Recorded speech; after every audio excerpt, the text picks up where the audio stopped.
Welcome to the dopest live stream that's something like a podcast, something like a newscast, and sometimes like a showcase.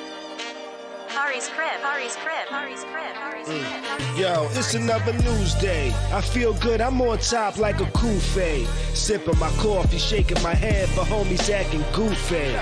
Guess they do it for the gram or the TikTok, so who's me? Welcome to the crib, let's kick it like Bruce Lee.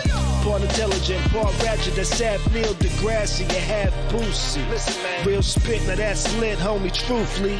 If you in the Tampa area, you should be down like Bruce B. We treat the pod like sex, we start slow and at full speed. You like the way we work it? 9 p.m. we going in, we podding perfect. Beez and Tati is my posse. No worries because I know my posse got me. Be careful, we might snap like paparazzi. But yo, let's start the show and get it lit like sipping hot Tati. What's good and Tim pretty people? Friday evening, my name is Khary. This is my crib. And I invite you into my home for another evening of the dopest live stream. That's something like a podcast, something like a newscast, and every now and then like a showcase. We have another dope show for you tonight. More details about the Uvalde, Texas school shooting have been coming out, and they haven't been good. The police admitted they made all the wrong decisions, which has me asking, can you trust the police to protect you? We'll get into it. There was a Vurzuz last night, UGK Vurzuz Eightball and MJG. From what I saw, they did their thing. We'll talk about it. For years, there's been talk about men and happy endings during massages. But what about the women? Can they get some love? Do they get some love? We'll get into this, that, and a lot more. I'm joined by the homie Beez Buddha, the beautiful Tati. What's up to all my house guests in the chat? Everybody watching, podcast listeners listening. Hit that like button, hit the subscribe if you're not already. Share this with your peoples. Let's have some fun. Phone lines are open as usual. 813-559-3339. Hit us up. Let us know your thoughts. If you're shy, jump in the chat, drop a comment, let us know you're there, baby. How's everybody doing? What's up to all the house guests, man? What's going on, Beez? How you doing, Tati? How's everybody feeling this evening? Hey, Cheryl. Hello, hello, hello. Hey. What's going on, y'all? How's everybody What's good? feeling? It's Friday. It is. It's Friday. It's Friday. And today in Tampa was the last day of school, which means traffic will be light in the mornings and the evenings for the next couple of months. And I am pretty happy about that. You know? This week was my son's birthday. Yes. We had a birthday. We had a birthday KJ. dinner. We had a birthday dinner for KJ. We let him pick what he wanted to eat. My initial thoughts was he might pull out some Olive Garden or Carrabba's or something like that. But he surprised me. He said he wanted some Korean barbecue. I said, you know what? Never had it. Heard it was good. I'm looking forward to trying it. I said, hey, Tati, do you want to try some of this Korean barbecue? Let's go have some birthday dinner and try some of this Korean barbecue. I think that's where you cook it on the table, right? Yeah. I think we was both excited about it.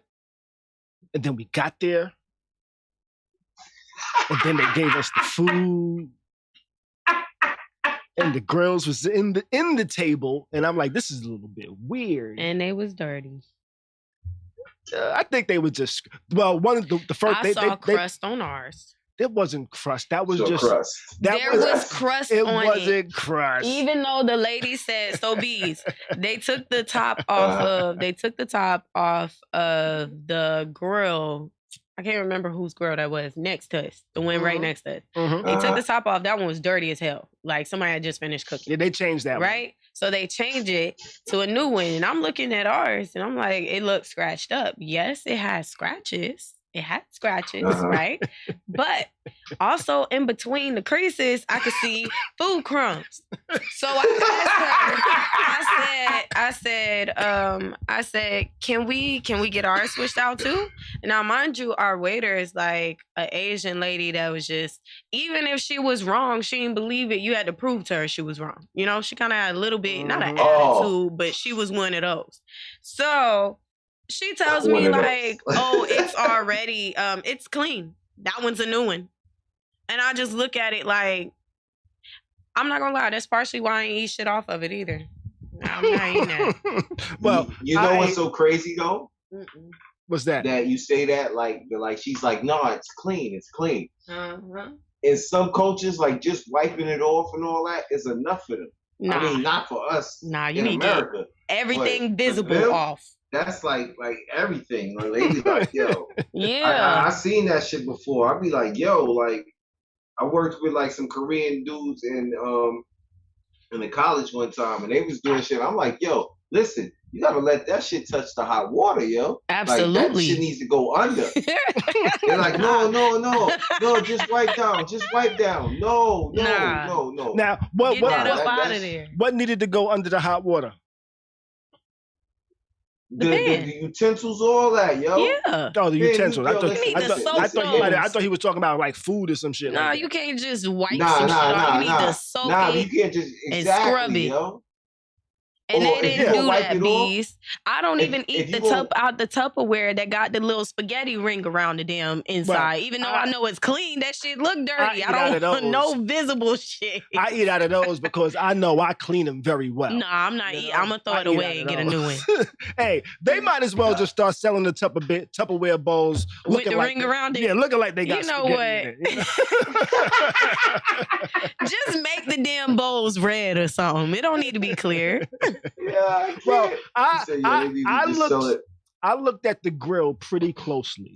You know, I took my glasses off and looked down at it real close because it looked like it was a little dirty. But I looked real close, and my eyes, I might not have looked as close as Tati with her magnifying glass eyes. Man, good. You know, goodbye. You know what? This is coming from Khary, him and KJ.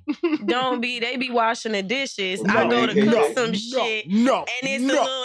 You know how you right now? Let me tell you something. I was raised to clean it. You clean it out and you rub your hand around it just to make sure.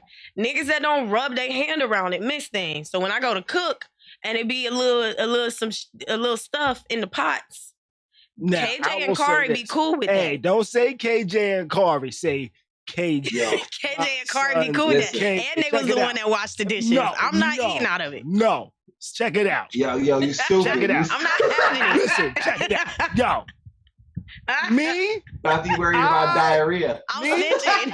See, me? Snitching. I am the first person to say I do not believe any dishwasher commercials. I don't believe any dishwasher detergent commercials that say, hey, look at this plate with all the food on it. Just go ahead and throw it in the dishwasher. I'm the person that actually scrubs the plate off and gets all the visible food off of it first before I put it in the dishwasher. The problem is, I'm not one of them. I'm not gonna waste my time like that. If I gotta scrub it, I might as well fucking clean it. Just add some soap. You just washed it. No, check it out. You know why? You getting the visible dirt. You already scrubbing it. In that motion, I might as well just add soap and clean it. No, that's not clean. Just because you got the visible dirt off doesn't make it clean. Visible, there's a lot of invisible microbacteria, microisms that y'all are always worried about because y'all put all y'all food underwater. Y'all put all y'all uncooked food underwater. You hear him, Beez? But you just gonna put a plate in the dishwasher and expect the dishwasher to scrub everything off. Beez, you hear him? I don't use the dishwasher. Because this man don't be rinsing his meats off.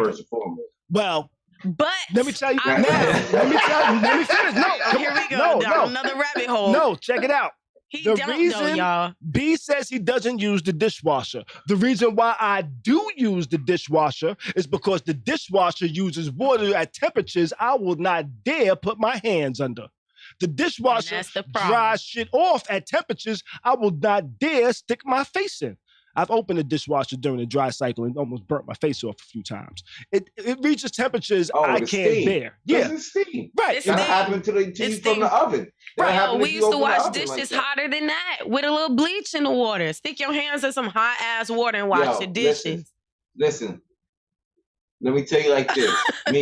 The way I wash the dishes is, I wash them and I wipe them, and then I run that hot water. Now, when that hot water hit that plate, that hot water gotta go like this and just part by itself. Like it's just that clean that the water's so hot the plate dry itself. I don't know about that. That sounds like you might have some chemicals on there. You're doing some magic in there. I don't know. He's in there doing magic. He said the plate was wet and it dried by itself. But what I do is I let KJ do the dishes bad. I let KJ do the dishes bad. I rewash any dishes me or Tati's gonna use, and I give KJ the dishes he washed as his. He damn sure don't be giving a damn. Checking to see if he why is this dish dirty, Dad? Because your ass did the dishes. Because your ass did. You know what? I'm gonna make this a clip just so I can share it on my Instagram because he watches my Instagram and he'll see this. KJ, you be doing them dishes fucked up. Definitely be doing them fucked up. I rewash my shit before I use it. I don't want no water spots, no nothing. But I thought the Korean barbecue spot, right? Mm-hmm. I wasn't excited. I just heard, sorry y'all. Allergies today. I just heard that it was good. Mm-hmm. Right? Mm-hmm. So I wasn't necessarily excited because I'm not a big fan of Asian food. Like it doesn't, even American Chinese food or whatever y'all call it, like I'm not a fan of that food. I don't like the way they cut it. I don't like the way they cook it. The season, I don't like none of that. So for me, I just wanted to try it just to say that I tried it, right? And it was a no for me. Like there was no extras. At least at Black Rock, we had seasonings to season our meats. Go purple. Purple? You said purple, yeah. Khary. But we had, seasoning to season our meats. They just gave us a big ass thing full of meat. Like it was a huge thing of meat. No, see. And then I think the problem was? I think the problem was they tried to give us food that was already seasoned, for me at least. Like that chicken they gave us. It was supposed to be, some of it was supposed to be, Khary. It was supposed to be seasoned. Some of it was supposed to be seasoned. Like if you had ordered like teriyaki chicken, they'd have brought the raw chicken out already in the sauce, which is what they did. The chicken already was in the sauce. All of the beef and the pork was just raw meat. So we had to cook it on that grill. And listen, I don't know. I don't know if this is the way that they cut it. I don't know if it's the quality of the meat. But when we start cooking stuff, start turning gray, start turning white, like shit that you don't want to see when you cooking meat. Absolutely not. Shit start shriveling up. I'm not fucking eating that shit. Take that. We might as well be in the damn woods with a campfire. At this point, I'm not eating that. Yeah. Khary didn't want to try shit. Khary was saying everything was nasty. Spitting shit out, y'all. He was acting a damn fool, y'all. He got a cheeseburger after, right? No, check it. So it's how she gonna say. Look, he was like, ew. So this is nasty. There goes your contradiction. You just said I wouldn't try shit, but yet I'm spitting shit out. You tried one, Beez. I wish you saw how much food they put on our table. It was like they brought out sides. It was probably like 8 sides, right? Yeah. Things for us to try. Khary didn't want to try any of the side. 8 things. That was out. Hey, 3 of those, 3 other plates. That look like Cinnamon Toast Crunch. 3 other plates was sauce. He didn't want to try it. Then they brought out the big thing of meat. And then they wanted you to make, I guess you were supposed to put everything in this big ass iceberg lettuce. I don't know. It was like a Korean taco. I made a Korean taco. They gave us lettuce. I grilled the beef. You did what now? Grilled the beef.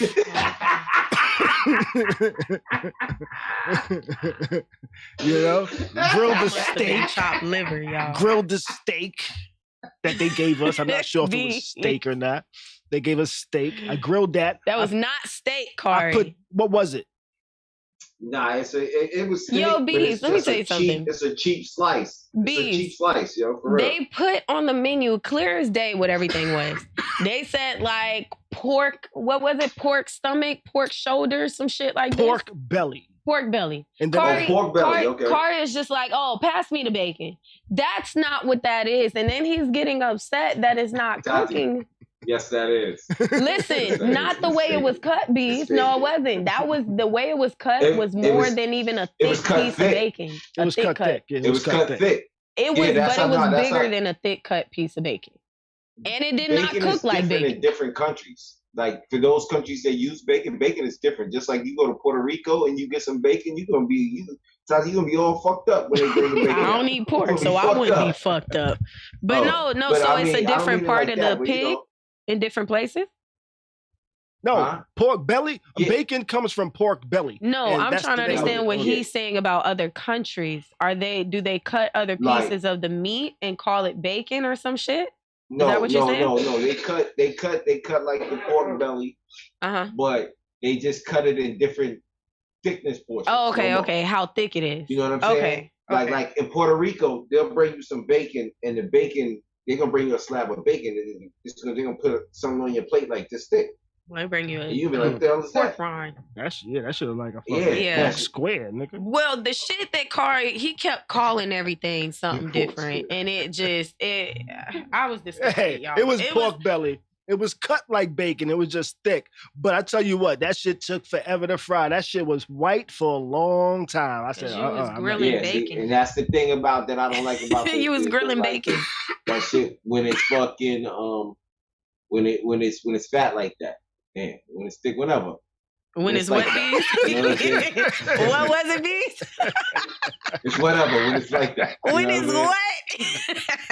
When it's like that. I said no more. Man. Yo, that food was not good, guys. I was very disgusted. And then also, raw meat, when I'm trying to eat, fucks my whole appetite up. So normally when we go to those type of places, it's already a lot. Yeah. There you go. I feel you. I didn't enjoy it. I will probably never try Korean barbecue again. And we're gonna take a shot. Who out there shooting with us? Who taking shots with us tonight? What you got there, Beez? Mo took a shot for y'all. Period, Mo. Mo took a shot for us? Yeah, me and Tati gonna take a shot. You got a shot, Tati? Boom, right there. Yeah, I'm on that Avion, Yeah, you on that Avion tonight? Oh, yeah, because I almost made a clip, Beez. What's Avion? Water? I almost made a clip, Beez, of last week. You saying, "Yo, I drank this, but this in it, and I'm good, yo. I'm good. And then I was gonna 2 hours later to when you kind of dozing off and shit. About 11. Yo, you should have did that. Not even 2 hours, 15 minutes later. Beez was came in with the energy, out. Right? Yo, Beez had the super energy. Beez just knew he wasn't tired that evening. But I tell you what, I kind of felt like that last night, I should say. Wrapped up work, had a shot. Had another shot later. We grilled some salmon last night. Had a couple of shots then. By 9 o'clock. Earlier, Tati was like, yo, let's go to the beach. Khary had 3 shots. No, I had more than 3 shots, Because I had some of that Ciroc, too. I had some of that dark Ciroc, too. You had that? Yeah, I had about 2 shots of that. Oh, I didn't know you had that. Right when I ended my day, I said, that's it. And dude was like, yo, so you can take a shot? Oh, see, well, that's the problem. I thought he only took 3 shots. Whole time he done took 5. Right. So by the time 9 o'clock came, I thought I was gonna go to the beach, but yo, alcohol really is a downer, man. That's just like a sleeping pill for me sometimes. Yo, after a bunch of shots. And weed mixed with weed. You're a smoker. Yeah. Like when it really boils down to it, you're a smoker. That too. Imagine the weed and the liquor. Yeah. You're right. You're right. But before we delve into a whole nother topic, man, let's go ahead and start the show. Go ahead and start the show. Let's start the show though. All right, man. Let's let me see. Let's turn that off right now, and let's get into our first topic of the evening, which is another versus battle. UGK versus 8-Ball and MJG. Who saw it? I saw some of it before I fell asleep. Then I watched some more of it today. You said you saw some of it, Tati? Yeah, I saw a little bit of it. What was your thoughts on what you saw? Oh no, we watched the whole thing, didn't we? Well, you might have watched the whole thing. Oh yeah, Khary fell asleep. I fell asleep. And then when I tried to turn it, y'all, he woke up and was like, "Why are you turning it off?" I was listening to that. I did. I was kind of listening to it in my sleep. But I did replay it today. Started it from the beginning. I jumped into the middle. Of this one last night, but I did start replaying it earlier today. And yeah, I was fucking with it. And from what I saw last night, I was vibing with it. I was rocking with it, yo. It wasn't bad. I'll be honest and I'll say that I know who 8-Ball and MJG is. I know some of their music, but I don't know their catalog. I don't know their catalog. And listening to this versus last night, I was like, yo, I need to get caught up on 8-Ball and MJG. Replaying it today, they started it with like one of the first songs they put out. And I was like, yo, that shit goes hard, yo. What, Space Age Pimpin' in the 90s? Nah, it wasn't that one. No, it was some shit called like 9mm or some shit like that. Oh, okay.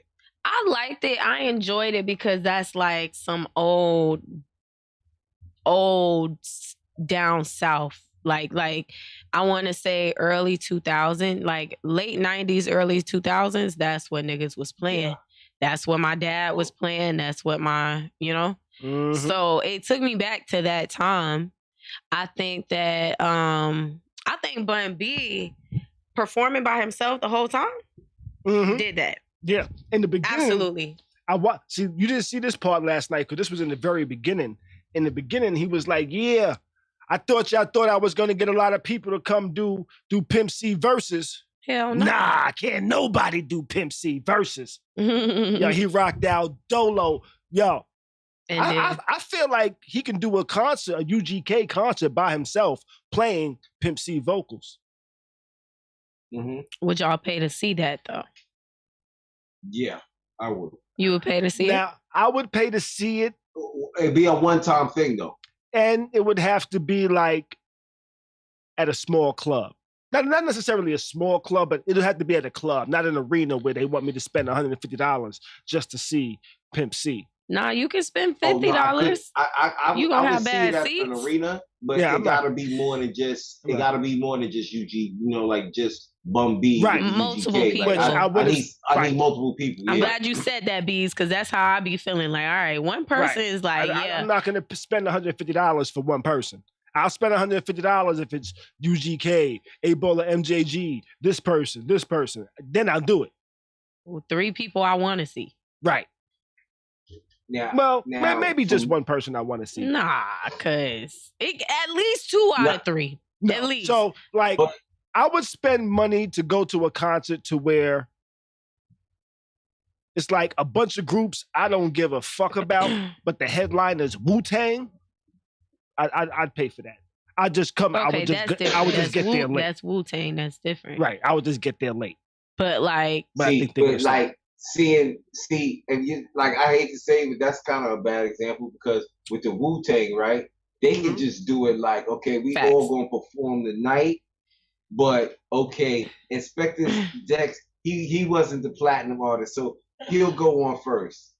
They will get this one to go on second, and you know what I'm saying. You could take the whole Wu-Tang and do a concert where they can just do solos and then I think that would be a lot more expensive though. Yeah. but back to the verses. Back to the verses though. But no, I like the verses. I like the verses. Yeah, and they brought out Big Boy.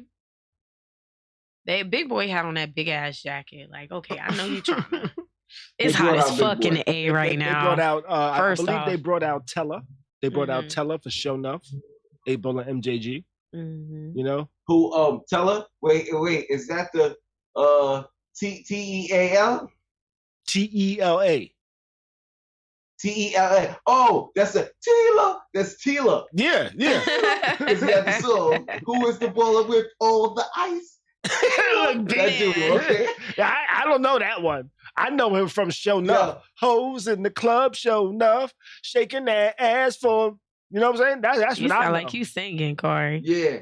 But it was a singing song. He got a song. He had a song that was where he was who is the bowler with all the ice? Who's the bowler looks so I remember nice. that, Beez.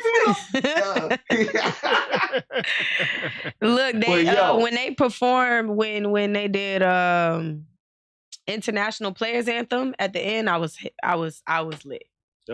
You know, that's definitely an anthem. I was definitely lit. Yeah, I think I woke up around that part too. Definitely lit. I think I woke up around that part. But 8ball. Yo, give me a second. 8ball kind of had me like 8ball definitely put me in the southern motherfucking a southern vibe. You know? And that nigga was hey man. Yeah, he had if y'all remember the movie Hustle and Flow, how Terrence Howard's character kind of spoke. Man. Yeah, that's he how speak like that and everything. That's how 8ball spoke. You know? He definitely had like that pimp slang. I thought it was dope. The whole show that I saw. I think it was cool. But I always thought, even though I wasn't the biggest 8ball and MJG fan, where I was kind of like listen to all of their music, I knew who they was. And the first time I saw 8ball and MJG, I laughed my ass off. The first time what? The first time I saw them, like in a video, and got to see who 8ball and MJG was, I laughed my ass off. Why? Because he named himself 8ball. And I know in my hood, people get names based off of the stupidest shit. So when I saw him, I was like, yo, somebody told him he looks like a fucking 8ball. 8ball is pretty large. He's a pretty large individual. He's like a big pun size individual. You know? So I'm like, yo, somebody told him he looks like an 8ball. And he called himself 8ball. Right. I ain't mad at it. I mean, but he's big and round and looks like an 8ball. Man, goodbye. He was definitely doing his thing up there. I don't think it was the best versus ever. No, I wouldn't say that. It was definitely entertaining. Exactly. It's like, okay, you took me back in the days. Cool. It was good. It was entertaining. It was good. They definitely did their thing. I always get excited to see artists that you haven't seen perform in that long, like in so long, or you haven't maybe followed them, or you haven't heard these hits, seen them perform them in a minute. So it's like exciting to see them perform them. And then also I feel like as a fan, like just trying to, when they do perform, trying to see if they still perform the same. You know? So I think that was dope. Yeah, I thought it was dope. I liked it. I thought they delivered the energy. I thought if you wasn't an 8ball and MJG fan prior to this, or you didn't really understand or listen to their catalog, I think you might want to go back and listen after watching this, because I'm definitely gonna go back and go back through the best of 8ball and MJG and probably start pulling up some of their albums as well. So that's just me personally, but they definitely had some bangers. UGK, I know UGK. I'm not speaking about them a lot because I know their music a whole lot more than 8ball and MJG. I've listened to numerous albums of theirs. I fuck with numerous albums of theirs, and that's probably why I'm not talking about them as much. But Bun B definitely did his thing. And watching his verses, watching his verses, seeing him on Drink Champs, I think Bun B might be the most humble nigga in hip hop. I love Bun B because he seems like whenever I see him in interviews in anything where he's speaking, like he gives like uncle vibes. Like or like, you know, like cause he put people on game and he looks out and he says what needs to be said. He is humble, but he also like, you know, he gives uncle vibes. Right. And he actually reminded me of one of my uncles when I was younger. Now, with you saying that, he gives uncle vibes. Oh Lord, what you about to say? Who gives uncle vibes? Bun B.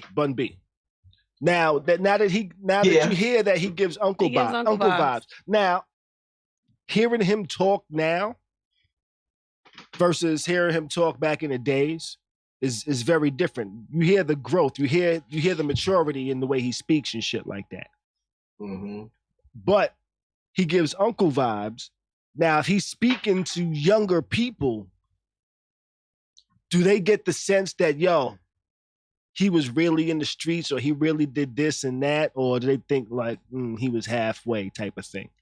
You know, do people look at because I remember looking at my father and at my uncles and never believing that they were young like me. And this is when I was a kid. Now that I'm an adult, I know they were young like me. But you're a kid, you don't picture these people being young at some point, doing the shit that you did.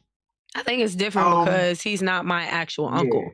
Yeah. So we did see him outside. We heard about what he was into. So no, I wouldn't say that that's why he gives uncle vibes, because we're curious as to, you know, I think he gives uncle vibes because I can relate. I got an uncle that act like him, that talk like him. Even back in the day when he, you know, didn't have it, he wasn't as polished. Like I have uncles or know people that speak like that, and they just trying to put you on game. It reminds you of like when people say women give auntie vibes, it just means that you remind them of their nurturing auntie. Their auntie that's not scared to say something to them, put them in a place, put them on game. You get what I'm saying? Like it's not about not really looking at what he did, but it's just about the way that he speaks. He never speaks from like, or even nowadays, he still doesn't speak from a space of like, okay, y'all niggas go out and do X, Y, and Z. He be trying to put young dudes on game. He tries to spread information, and you get what I'm saying? That's the only reason I say that he does give uncle vibes, because they look out, and sometimes they be lit. Okay. Now, for me, like I like UGK, I like Bun B and all of them, but for me, like 8ball and MJG, like that's different for me. Like so you really vibe with their music. You was listening to their shit back in the days. Yeah, I fucks with them on like a 50 note, like mixtape wise, like you know what I'm saying? Because so you was listening to the mixtapes. Like, yeah, oh my goodness. That was back. I probably wasn't even born yet when they first started. 8ball is like nice to where like he's a biggie, but it's southern. Okay. He's a what? A southern biggie. He's a biggie, but it's southern. Like, cause he talk about some shit, but then MJG, who happens to be my favorite out the two, like he is the smoothest, violentest rapper ever. You said the smoothest, violentest? He's smooth, but he's violent, Violent. Like, he's like, he always talking about busting somebody's fucking head, I swear. What'd he say? Since I first heard him, what you call it? You busting to the he got a song called "Busting to You," busting your head to the motherfucking white meat. Dog, I'm saying that's a saying. It's like, that's why I say it's like uncle shit, because that's shit that we heard growing up in the household. Like, I'm gonna bust your ass to the white meat. Go sit your ass down. You know what I'm saying? Like, I love seeing artists like this. I'm listening to Beez. My bad, I didn't mean to cut you off. Yo, like, but they're like for the, you know what? Better yet, you know what they are for the South? Say what now? You know what they are for the South? What? Who? They are for the South what EPMD was to the East Coast. Okay. Say it one more time. Who? Yeah. They're to the South what EPMD was to the East Coast. Who the fuck is that? EPMD? Eric and Paris making dollars. You don't know about EPMD? So what you saying? You know? You ain't explaining. Let me Google it. Yeah. There was a rap group from Long Island. EPMD. Long Island. In the 80s and 90s in New York and shit. Eric only and song Paris from one of them that dollars? you made. Eric and Paris making dollars. Long Strictly Island, business. New York. Unfinished business. Yeah. Back to business. Yeah. Business as usual. Unfinished business. Like, yo. Oh, I see that. Strictly business, unfinished business, back in business. Yeah. They had, so what you saying is unfinished business. Yeah. They had the business catalog where you had to you had to really fuck with. What was the song with it wasn't Slow Down. That's Slow Down Baby wasn't the name of the song, but that's I'm on a Rampage. It was called Rampage. Yeah. Rampage with LL's album. Yeah. That was tough. You know, but shit, man. Let's go ahead and move it on. And don't forget with MJG and 8Ball. Just one more thing. What's that? You know they were hot. Puff signed them niggas. He did. He signed them in the 2000s. He was trying to do Bad Boy South. Not Puff signed. They was one of the Bad Boy South groups of 8Ball and MJG.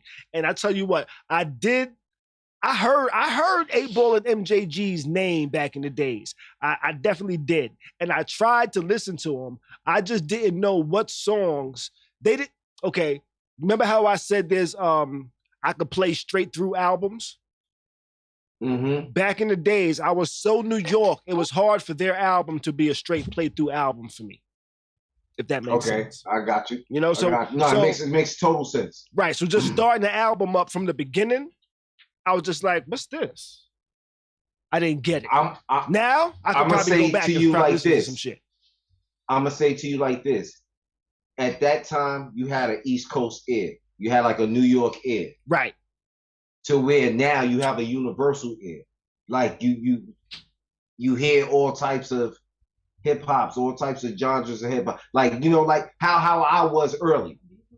Mm-hmm. You could say, because, you know, there was a lot of shit that I listened to, and y'all niggas used to be like, oh, come on, Beez, this and that. And now it's like, yo, Beez, some of that shit was hot. You know what I'm saying? Yeah. But I was on shit like Goody Mob and Outkast back in the days, though I do think you put me onto Outkast, though. I think you did put me on the Outkast. You know? The white tape.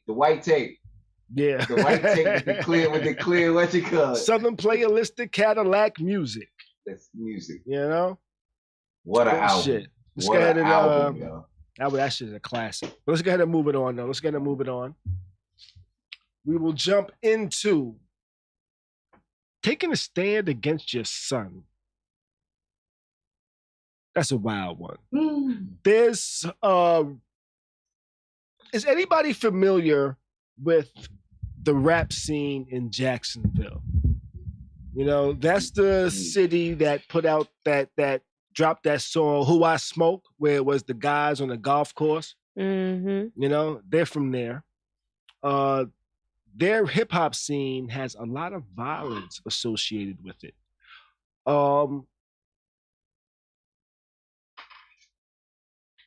But I'm talking about here taking a stand against your son.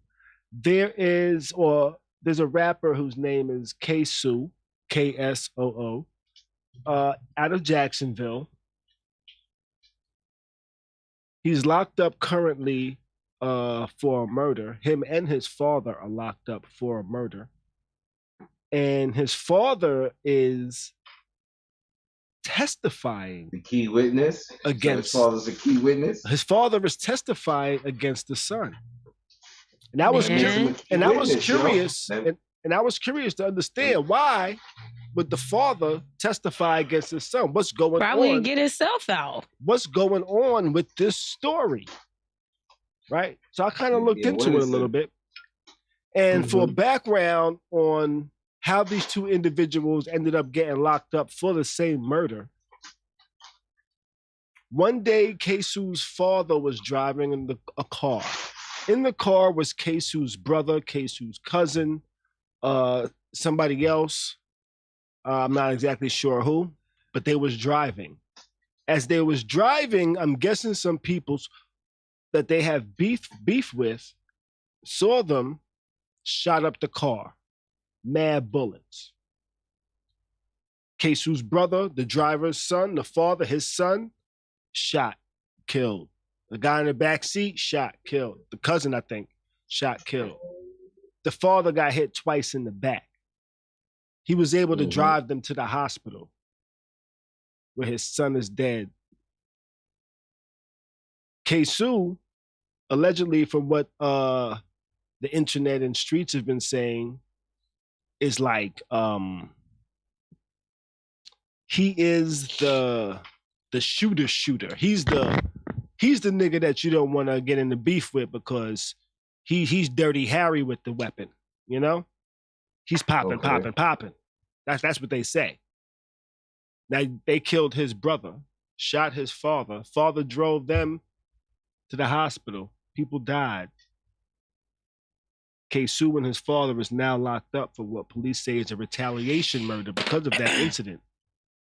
They allege that the father and son both went together and committed this murder as payback for what happened. Which I'm not mad. I can't really say, all right, they shouldn't have did it, you know, because. But you understand through the circumstances of what happened, right? Yeah. You know? What I was going to say is that you got to understand a lot of the violence that goes on in Florida, period, is retaliation. It's like a cycle. It is. You get like somebody kills somebody and they people kill somebody of theirs and back and forth. That's the violence in Florida, period. I don't want to just say it's Jacksonville because it's Miami, it's Tampa, it's Orlando, it's so many places, it's so many other areas, Fort Lauderdale, like so many other places where the same type of violence goes on. And I only say that because I truly believe that Florida supports Florida. You get what I'm saying? So no matter what city you're from, you're supported by other cities just because you're from Florida. So a lot of the people from other cities know and talk to and fuck with or beefing with, you know, people from other cities. Jacksonville is one of those cities where shit is tough right now. Like niggas are dying left and right. But I need y'all to understand that's happening not just everywhere in the US, not just everywhere in the world, but in Florida, that's happening in every city. Niggas is just beefing and going on a killing spree, you know? So like, I think it's a cycle. I think that it's never easy. It's never easy to decide whether you're going. No, I wouldn't even say that because. Okay, I wouldn't say that because my baby, I'd just rather say nothing. You get what I'm saying? But then again, you see situations like homeboy that just killed all the kids in Texas. We can talk about his that. mom is saying like, don't judge him. You know, he had issues, but don't judge him. You know, that's his mom. But when you find out he killed so many kids, you get what I'm saying? Like, nah, you need to be saying something because something was wrong with him. That's not right. You can't always protect your kids, but as a parent, you want to always protect your kids. Right. It's just certain shit you just can't. But their situation, I don't know. Maybe both of them supposed to be in jail. Now, if some shit like that happen and God forbid something happens and you go and do some shit with your child and y'all both get locked up, do you snitch to save yourself? I saw a video where the father was like, yo, Why would he let me go to jail for something I didn't do? But then I saw a video where the father was saying that. I was going to say, you got to understand too that sometimes people, you got to meet people where they're at mentally. A lot of these people still act like children. And a lot of these people look out for themselves. They're not the parents that's gonna, okay, I'm gonna protect my kid no matter what. They the ones that's looking out for themselves. Man. There's a lot of parents out here like that. As a father, I think if some shit like that was to happen, I'm gonna be the father that's gonna be like, yo, he ain't do shit. I did everything. He wasn't even there. But see, again, that's why I said it's a lot of parents that's not like that. Even working with foster kids, you know? Mm-hmm. Seeing those parents, those are those type of parents. Like, it's me, like they feel like it's them before their kids type shit, you know? Those are those type of people. They in the streets together. I wouldn't doubt that that's sort of the mindset. Yeah, shit. In this situation. If my son didn't do it and I knew he did it, and they picked us both up, and I know I wasn't there, I would probably still take, he wasn't there. It wasn't me. You would say it wasn't you, or you wouldn't say nothing? No, I would probably say, it was me, you know? You would confess, or you wouldn't say nothing? If there was a, hey, he's doing life or you doing life, I'm going to say that nigga wasn't there. Okay. You know? Facts. I'm right along with you, brother. I'm not mad at that. I feel the same way. You know? So it's wild that it's wild that this dad is even testifying. You know, if you wasn't there, fine, you wasn't there. Shut the fuck up. Don't say nothing. Right. Don't say nothing. But the fact that I think what it might have been is the fact that they both were facing time. I don't think that just one of them was facing time if both of them were there. I think that one of them was probably facing more time than the other. Mm-hmm. Now, let me ask this question. Does it play a part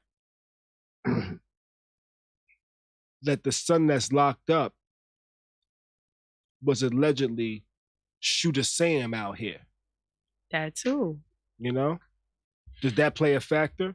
And like the father was like, maybe the father might blame him because he was the shooter, quote unquote. You know, and everybody wanted to get at the shooter and thought the shooter was in the car. Maybe he blames him. I'm gonna tell you like this. I feel like this. At the end of the day with this, they both should just shut the fuck up. You know? Facts, shut the fuck up. You know what I'm saying? Just shut the fuck up. They might have evidence and shit though, and that's probably why they can't shut up. This is check it out like this. This is why you wait for them to present their shit. Right. You can't always just jump out. Oh, this is before the trial? Because trial hasn't come up yet. Yeah, oh wow, I'm thinking we talking about in trial. No, trial hasn't come up. Nah. Oh, so this nigga he's squealing.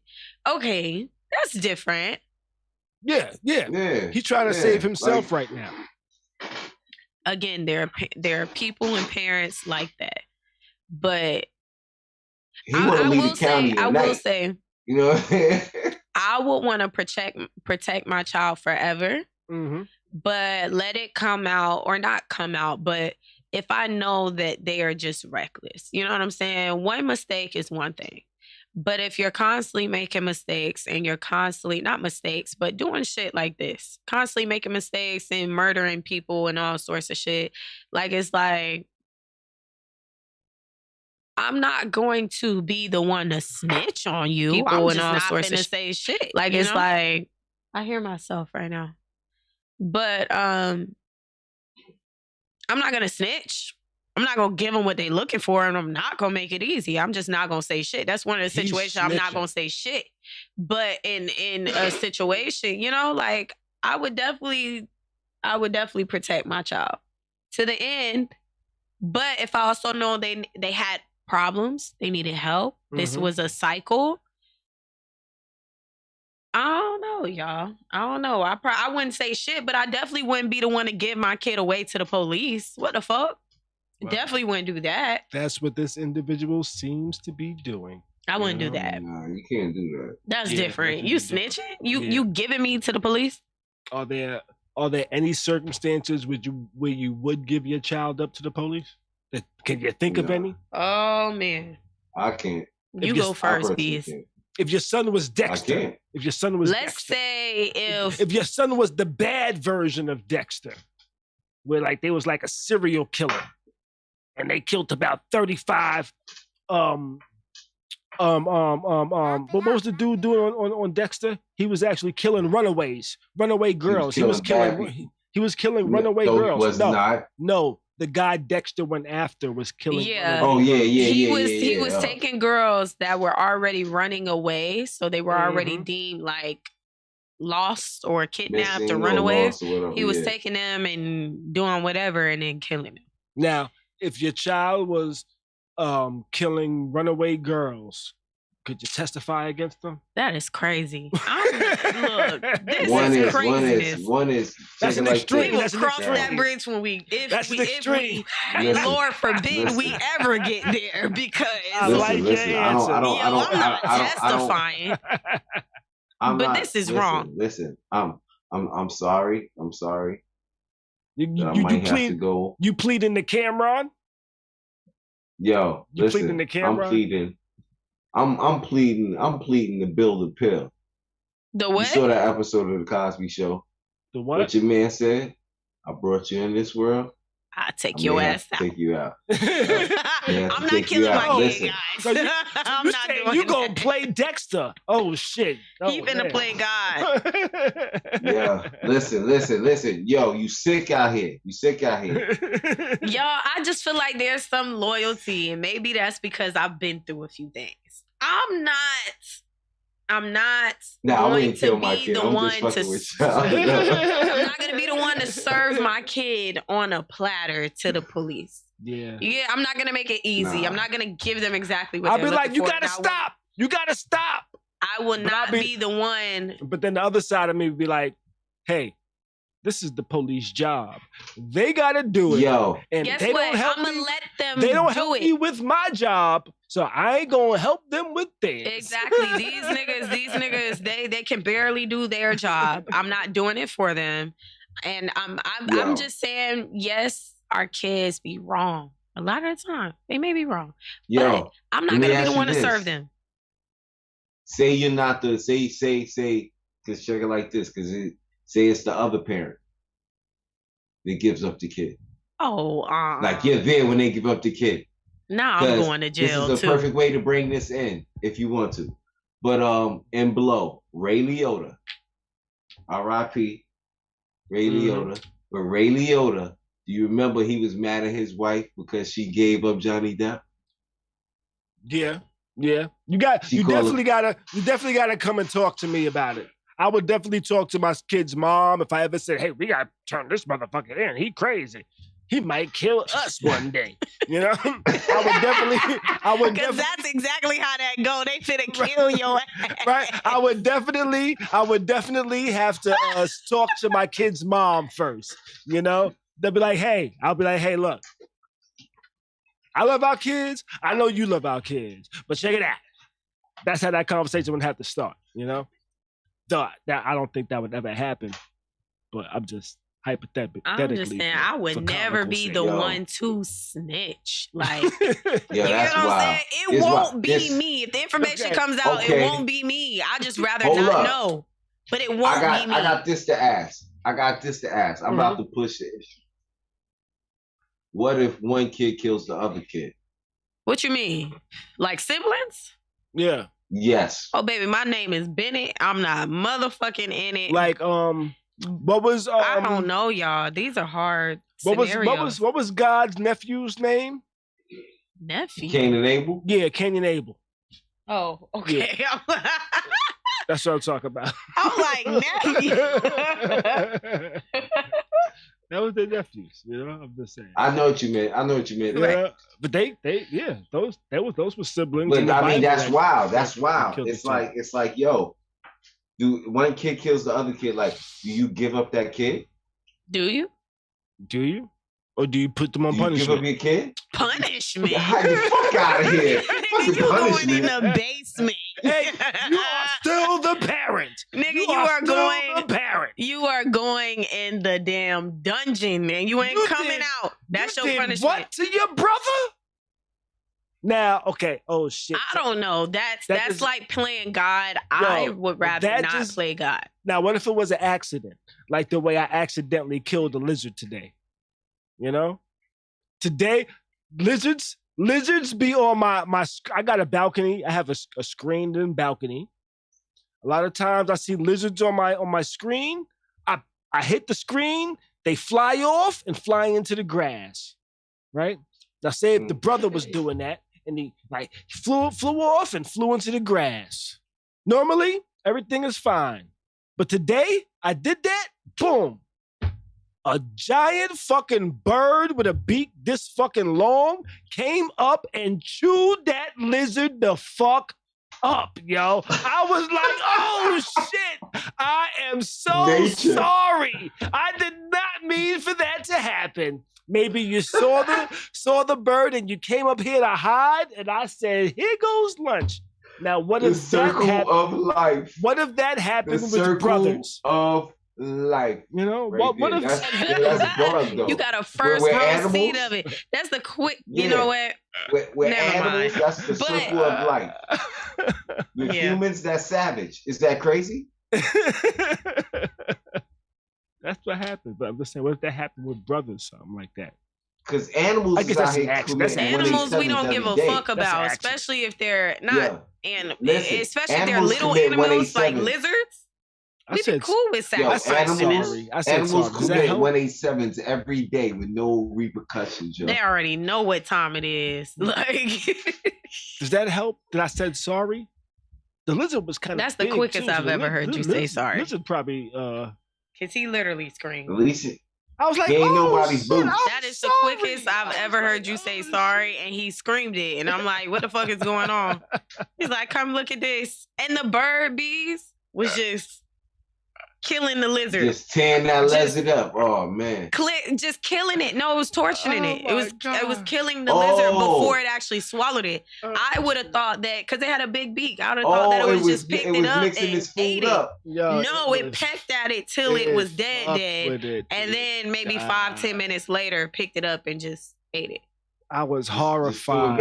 I was like, I'm sorry. I didn't mean You're a lizard killer. I didn't mean to feed you to the bird. Oh, shit. Hey, look. But you know what? That bird was probably hungry as fuck. Yeah. Didn't know where his next meal was coming from. And it dropped out the sky. Oh, man. He was waiting for him, yo. Hey, that bird probably ain't know where his next meal was coming from, and you just served it on a platter. Right on the platter, huh? You know what? It's hard out here, yo. It's hard out here for a bird. But yo, let's move it on. Yo, on a more serious note, a lot of details have come out about the shooting in Texas this week. And wasn't great, you know. We found out that the shooter was locked in a room with a class full of students and teachers, and that's why there was 19 children and 2 teachers killed. That disgusts me so much. It does, yo. I was thinking about it early, and it just really pissed me off, yo. It really made me angry, yo. Especially to find out the circumstances behind it, to where he was locked in the room with those kids for almost an hour. To sacrifice the other kids. Right. I mean, sacrifice them for the other kid. You know? Some of the kids was calling the police. Oh my God. Calling their parents. 911 wasn't feeding the proper information or whatever to the police on the scene.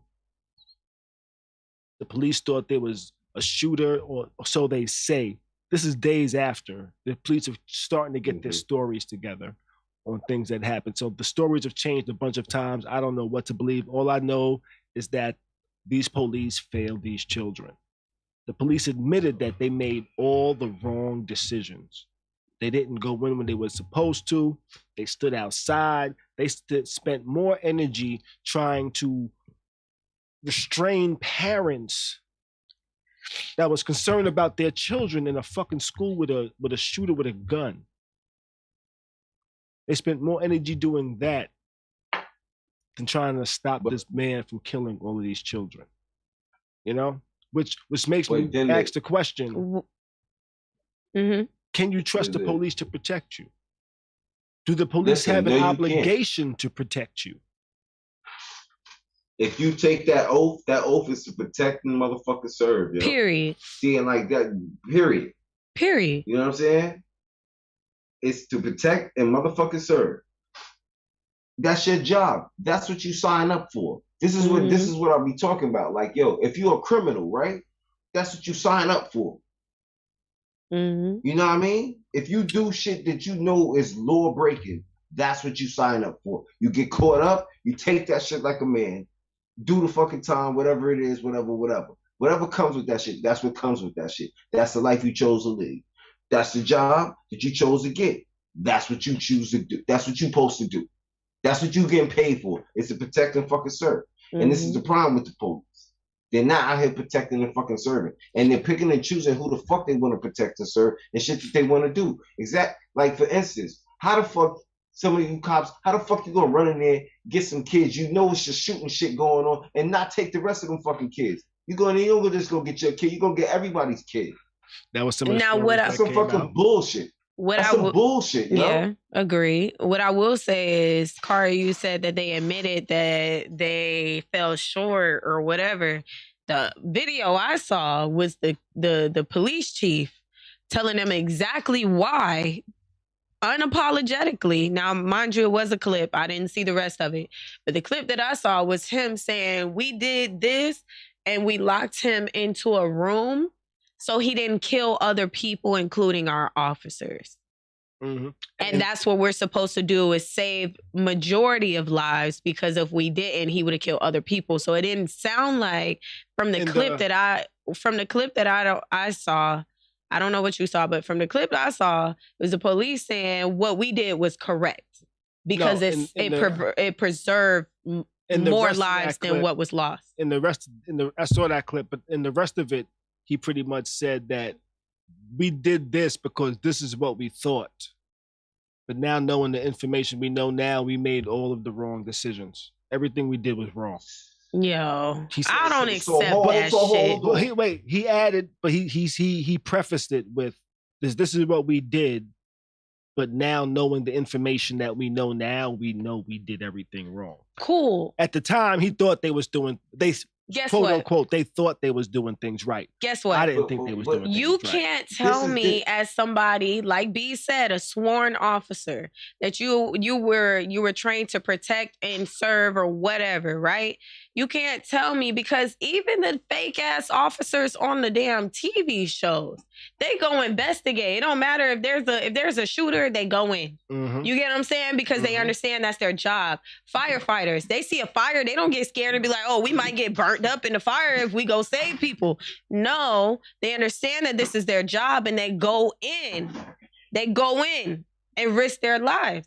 So for me, you can't tell me, I don't give a fuck what apologies, like, I'm not even one of those parents, but God forbid, you can't tell me I thought it was right to sacrifice your child to save my life. I went and got my kids. Didn't think to get anybody else, as many people as I could have. I just got my kids. You know what I'm saying? I got my people, and I sacrificed yours for other people's kids. Right. Because we were too scared to sacrifice our lives.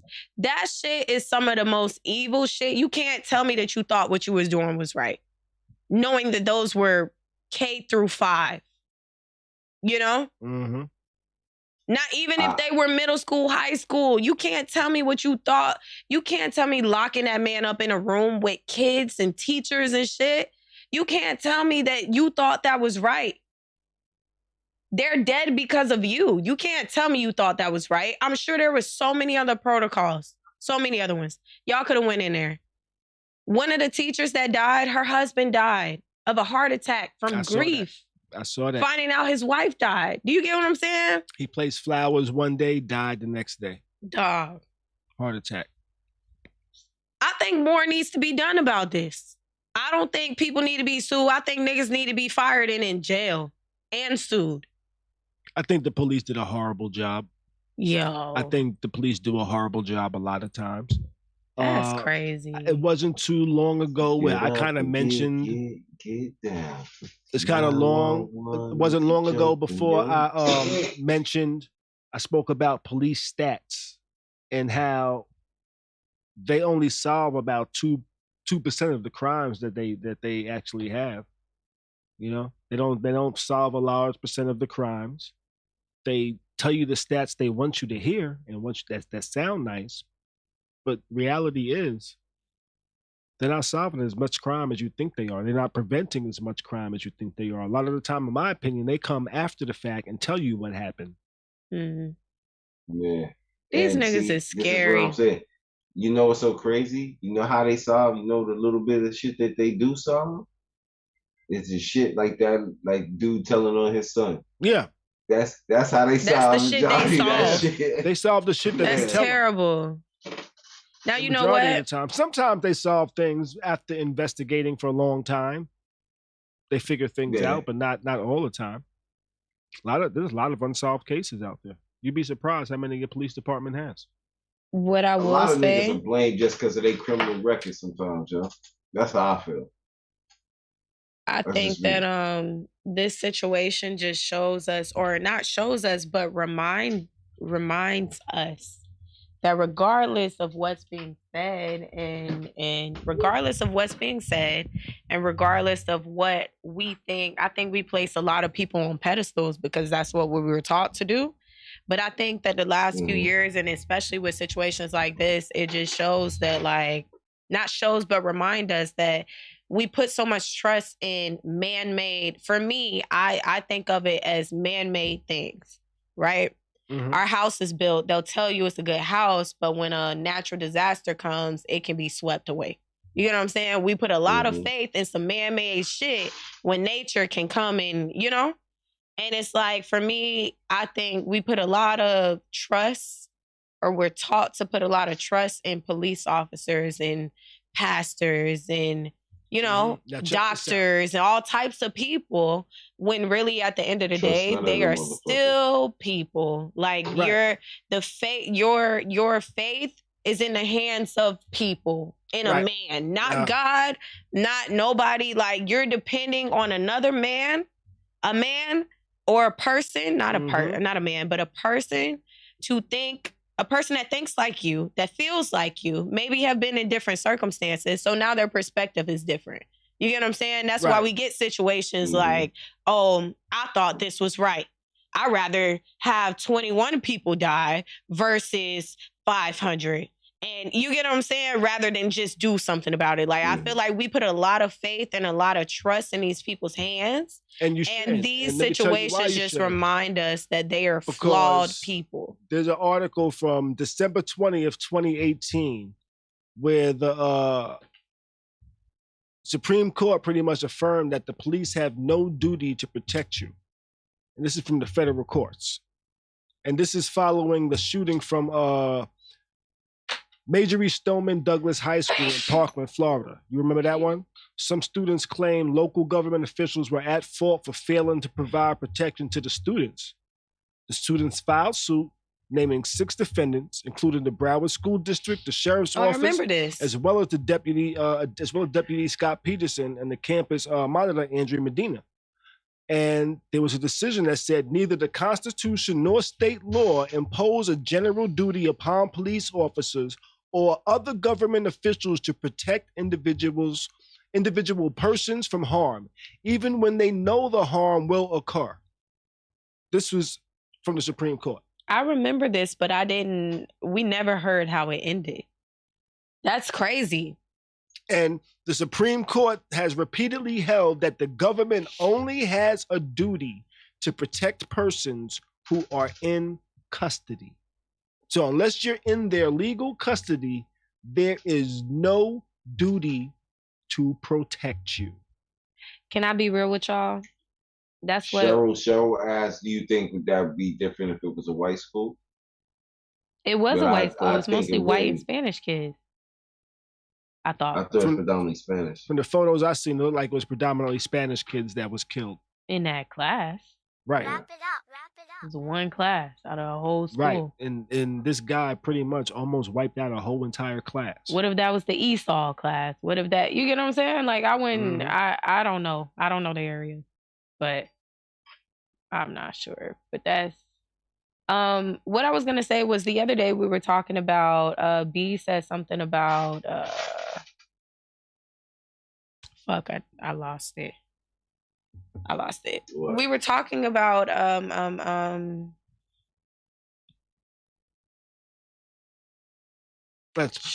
lost it. So all right, so while you gather that thought, according to the Constitution, the police can watch someone attack you, refuse to intervene, and not violate any laws. Oh, that's what I was gonna say. When Beez was talking about the dude that like he learns the legal like jargon and he can get around it. Like he finds loopholes and shit. That's a real thing. But also in that, one of the things that I learned was that when you're in a courthouse or even in the, like say Supreme Court, like wherever the fuck, I can't remember. What is it called, guys? I had 3-4 shots. What is it called where they congregate? What is that? Capitol Hill? Mm-hmm. Okay. Chambers. So when you enter like those courts, they have different flags there to represent that you're no longer like on U.S. soil.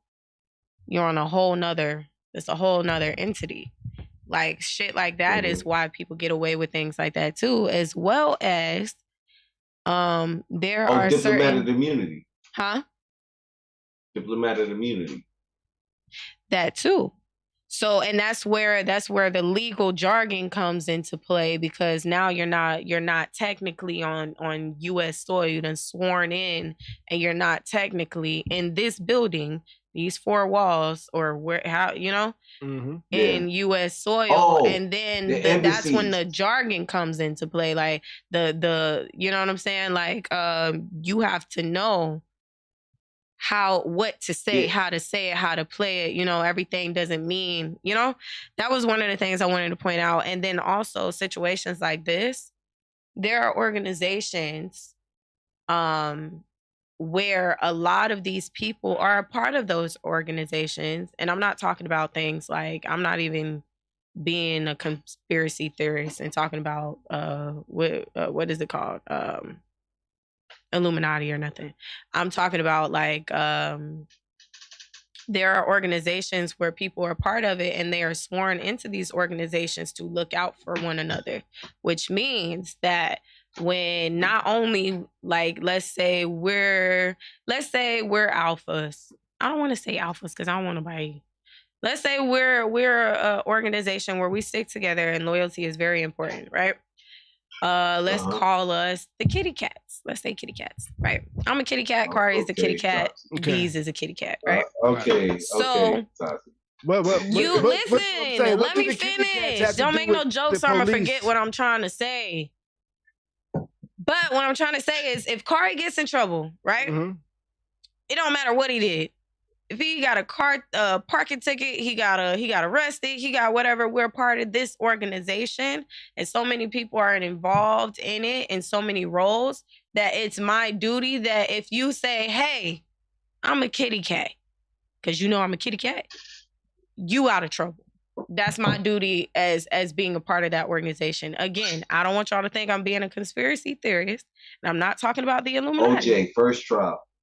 I'm just saying those are those type of situations like that as well that you have to keep in mind. Okay. So when we talk about people that, like you were talking about the officers that they sued for not looking out for the kids, that judgment may not have just been some, we looking out for white people type thing. You know what I'm saying? That judgment may be, this person is the kitty cat and we need to get up out of this, Well, that I've judgment seen was that. saying pretty much all law enforcement is kitty cats, and they do not have any duty to protect you. But let me tell you, I'm not even talking about that law part of it. I agree with that. I definitely agree with that. But if the police have no duty to protect you,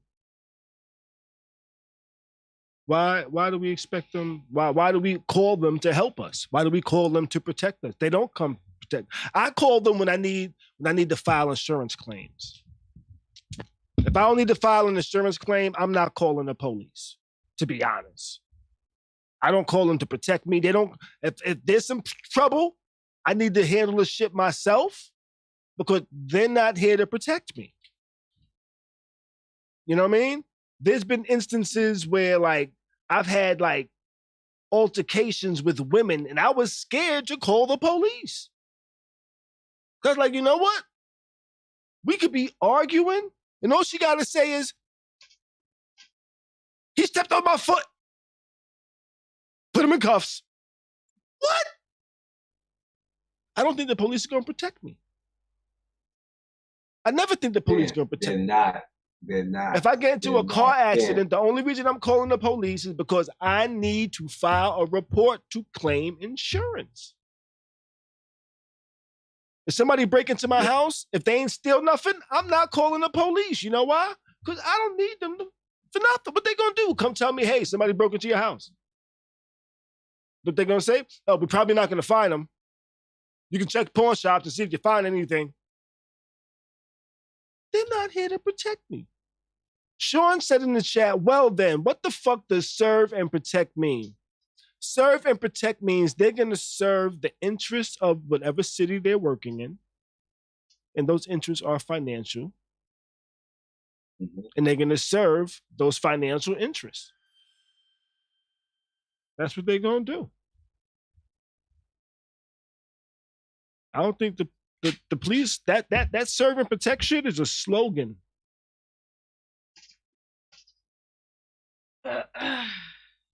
Motherfuckers used to be like the serve and protect. Huh? How about you serve me a cup of coffee, motherfucker? Protecting donut shops. I say, if you're in a state where you can get your conceals, if you can get a gun legally, do so. Because clearly, like a lot of people like to say, I think sometimes we be waiting for people to come and save us, and ain't nobody fucking coming. Protect yourself. Save yourself. Save your kids, your family. Protect yourself. Protect yourself. Stop depending on people for your safety. No, do that shit. Do your own research.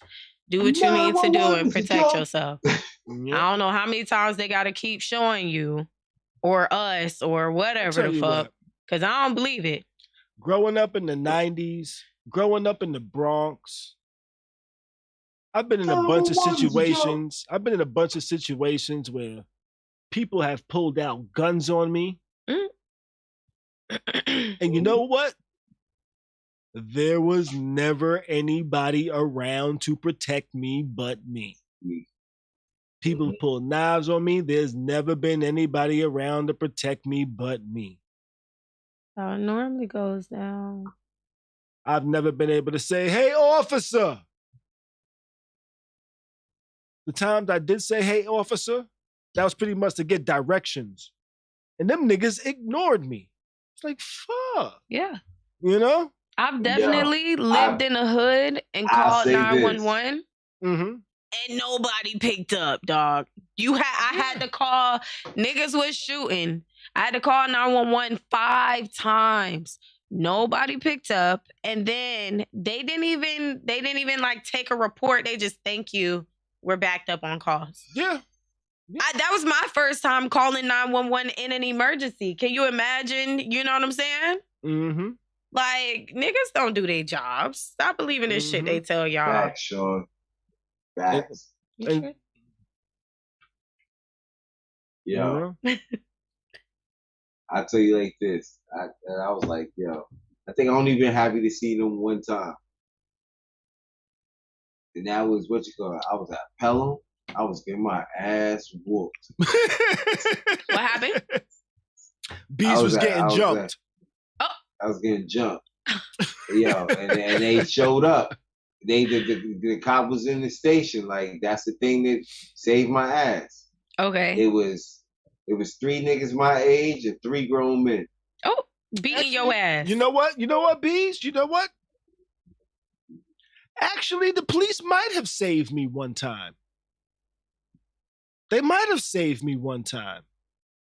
I think this was probably like 2 or 3 weeks after I got out the hospital from getting shot. My arm was still in a sling. Okay. Me and a homie went over to Bay Plaza. I forget what we went for. Mm-hmm. Probably to get some sneakers or some shit. Mm-hmm. And niggas saw us. And a bunch of niggas saw us. And I was like, motherfucker, I can't fight all these niggas with my arm in a sling. I could probably get about 6 or 7 of them off me, but I can't keep 10 niggas off me with my arm in a sling. You know? I was like, fuck. I forgot what store I went into. Tati, you hear Black Panther over here? Yeah, facts. Facts. Yo, Beez. I was just waiting for him to be like, "Oh, I whooped everybody's ass with one arm, and took my ass home, and whistled on the way there." Hey, if I would have had both arms, I would have whooped seen us in action. Dog, if you ever seen us in action, because we've been in a lot of like group fights. If y'all sound like G.I. Joe. Action. No, let me tell you. Okay, I've explained this before, yo. I've explained this before. Okay. Fighting people my own age was never a problem. Why is that? Because me and my crew had to fight niggas that was older than us on our own block, our own older homeboys. They was beating us up because they knew the moment we left the hood, niggas was gonna be trying us. So because we had to fight them, if I'm 12, 13, I'm fighting niggas 17, 18 years old. They hitting me everywhere but my face. They taking me in the elevator, hitting every floor, beating me up until I start fighting back. Start beating them up. We start jumping them. It made me feel like niggas my own size, I'll wash y'all niggas up easy. So, facts. You know? And that... Yo, Tati, you could be 12, listen. Niggas be 22, 23. You get on the wrong elevator. It's problems. What? And they gonna really beat you up because you got on the wrong elevator. Yo, they gonna hit you everywhere but your face because you live in their hood and you're the little homie. But they making you the tougher. Next generation. You the next generation, and they know you're gonna be out in these streets, so they doing shit to make you tougher. And when I was a kid getting beat down by older niggas, I was pissed. Once I became a teenager, I started having to fight other niggas. I was like, yo, y'all niggas put me on early. Fuck these bitch ass niggas. It got to a point where we was like, you know what, the niggas our own age, man, y'all niggas is pussy. We gonna go beat up y'all older niggas. No, I feel that because it be like that. You know, but I digress. That's no point to this. But I never felt like I could count on the police. The police only helped me that one time. They only helped me. They didn't really even help me. They just pulled up and was like, yo, all y'all niggas standing in front of the store waiting for whoever to come out. Y'all ain't gonna beat them up today. Go ahead and get out of here. Get out of here. You know? And they walked away. That's what happened with that one. But other than that, that's what happened. Yeah. Other than that, like I didn't call them and say, "Yo, I need help. Somebody's here." They would have said, "Oh, fuck you." They would have said, "Oh, fuck you, nigga. You know you deserve that shit. You was probably beating them up." And now they caught your ass. Listen, they say, but they would have probably been like beat up in front of the police. Yeah, yo, hey, yes. It be like that too, because I've seen that happen as well. You ever been in Ybor? Did you go to Beez? You didn't go to Ybor when you were here, Beez. No, he didn't. But check, I was in Jacksonville one time. That happened every day. When I was living in Jacksonville, me and my boy P, we went out one night, right? We chilling outside in front of the spot. We just standing here, just chilling, right? All of a sudden, some Mexican nigga just pushed me out of nowhere. Like I'm just standing, this nigga just come over and push me. Yo, I'm about to punch this nigga in the face. But then I see the policeman standing right next to me, looking at me like, yo, if you hit this nigga, I'm taking you to jail. I'm like, yo, what the fuck? I'm like, so this nigga can just strike me and you can give me the look like, yeah, I'm ready to take somebody to jail, but not him, you. I was like, what the fuck, yo? Now you see why the kids say, meet me outside at 3:00. Yeah. Or that, you know what? Or somebody posted today like, yo, do you remember the fights on the last day of school? Listen, it used to be so many fights on the last day of school. Because niggas knew when to go to war. And when they knew when to play their hand, they know when to fold them. Them niggas would fold them. And then when the time come, your ass is grass, goddamn. It's the last day of school. Can't nobody save you. We not getting suspended. Bitch, we going home after this. So I might as well beat your ass. Right. If that's one of those situations. Not worried about being suspended. You gotta know. My squad, we was not worried about being suspended. Sometimes. You get it on school grounds. You may get it in the classroom. That's why I say this though. But if somebody was to break into my house, the police ain't coming until afterwards. Exactly. Protect yourself. And what they gonna do? File a report. Get the fuck out of here. They're gonna give you a business card with a case number on it that you can call up and say, hey, I'm trying to get some information on this case number. And they're going to say, hold on. We have no information. No, they're going to say, hold on. Let me patch you to Detective such and such. Detective don't know shit You're going to be on hold for about 5 minutes, 10 minutes before they come back and say, oh, Detective such and such is out in the field right now. I'll leave a message and he'll return your call when he gets back in. I've definitely talked to a detective before and that motherfucker ain't know what the fuck they were talking about. They just said, we about to close the case. Oh shit, they closed the case unsolved? They went, not unsolved. Them niggas ain't do shit. They just about to close the case. They didn't even look for nothing. Click. Unsolved. Because you want to know what happened? For nothing. You want to know what happened? Because they did not get no information in the first 48. They're not going to look for it. This is not an important situation to them. So they are not going to look. They're not going to look for it. They're just closing it. 48 hours? Don't tell you?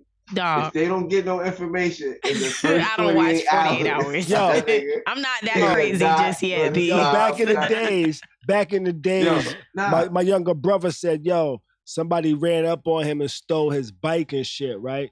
My mom's called the police and shit. The police came through. The police was like, yeah, that nigga probably somewhere off, breaking it up for parts, selling it. We ain't gonna find it. You can hope you find it. You can go out and look for the nigga, see if you can find him yourself, but we probably ain't gonna find him. That right there told me everything I need to know about the police helping you with your shit. That niggas don't give a fuck. Listen. The nigga said, this is what's gonna happen with your shit, and oh well, go buy yourself a new bike, and next time use a chain. The shit, listen. You know what? At this point, I feel like the police officers on the shows. You know, every time we watch a show, it's a show where the police officer just stupid as fuck. Like, let's use Blacklist. I don't know who's seen Blacklist. Blacklist, for example. But this is a good example because a lot of shows don't, you know, they don't use criminals, you know, to help them, but they be just as stupid, right? So Blacklist, they have a criminal helping them solve cases. They just don't know that they're helping him to whatever goal he's trying to reach, right? They're helping him put all his enemies, you know, away or kill him.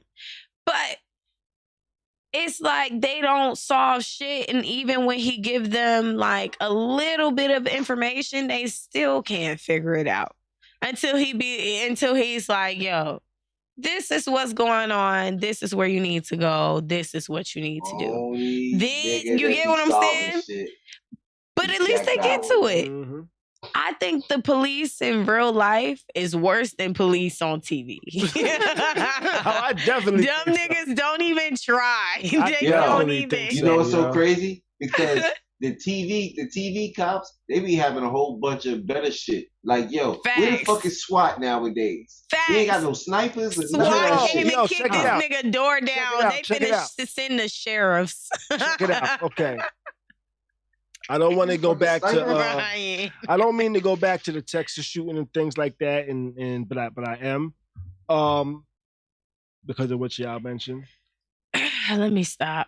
So we said it was a white school, but I saw predominantly, it seemed like Hispanic, Mexican kids maybe.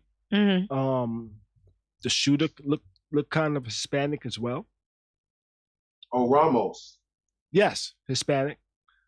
And the Uvalde police didn't actually go in. You know who actually went in and got this kid? Who? Border Patrol. Wait, say it again? Border Patrol came in and actually got this kid. Not the Uvalde police. Which kids? One more time. No, the shooter from this week. The shooter. I thought he killed himself in the room. They said the Border Patrol actually is who actually breached the room eventually. So how did he kill himself while they were in the room? He might have killed himself as they breached it. I heard he had a shootout with this Border Patrol. I thought he had a shootout with Border Patrol. I heard he killed himself. I mean, he may have had a shootout, but I heard he killed himself. Well, I'll tell you one thing. I don't trust anything the police are saying right now. I really don't. You know, they might have said there was a shootout, but who the fuck knows? Somebody said there was a shootout before the kid ran into the school. Then a day later, they was like, oh, there was no shootout. No cop was wounded. What? So yesterday, the cop was in a shootout with the kid as he ran into the school because they chased him, and now there was no shootout?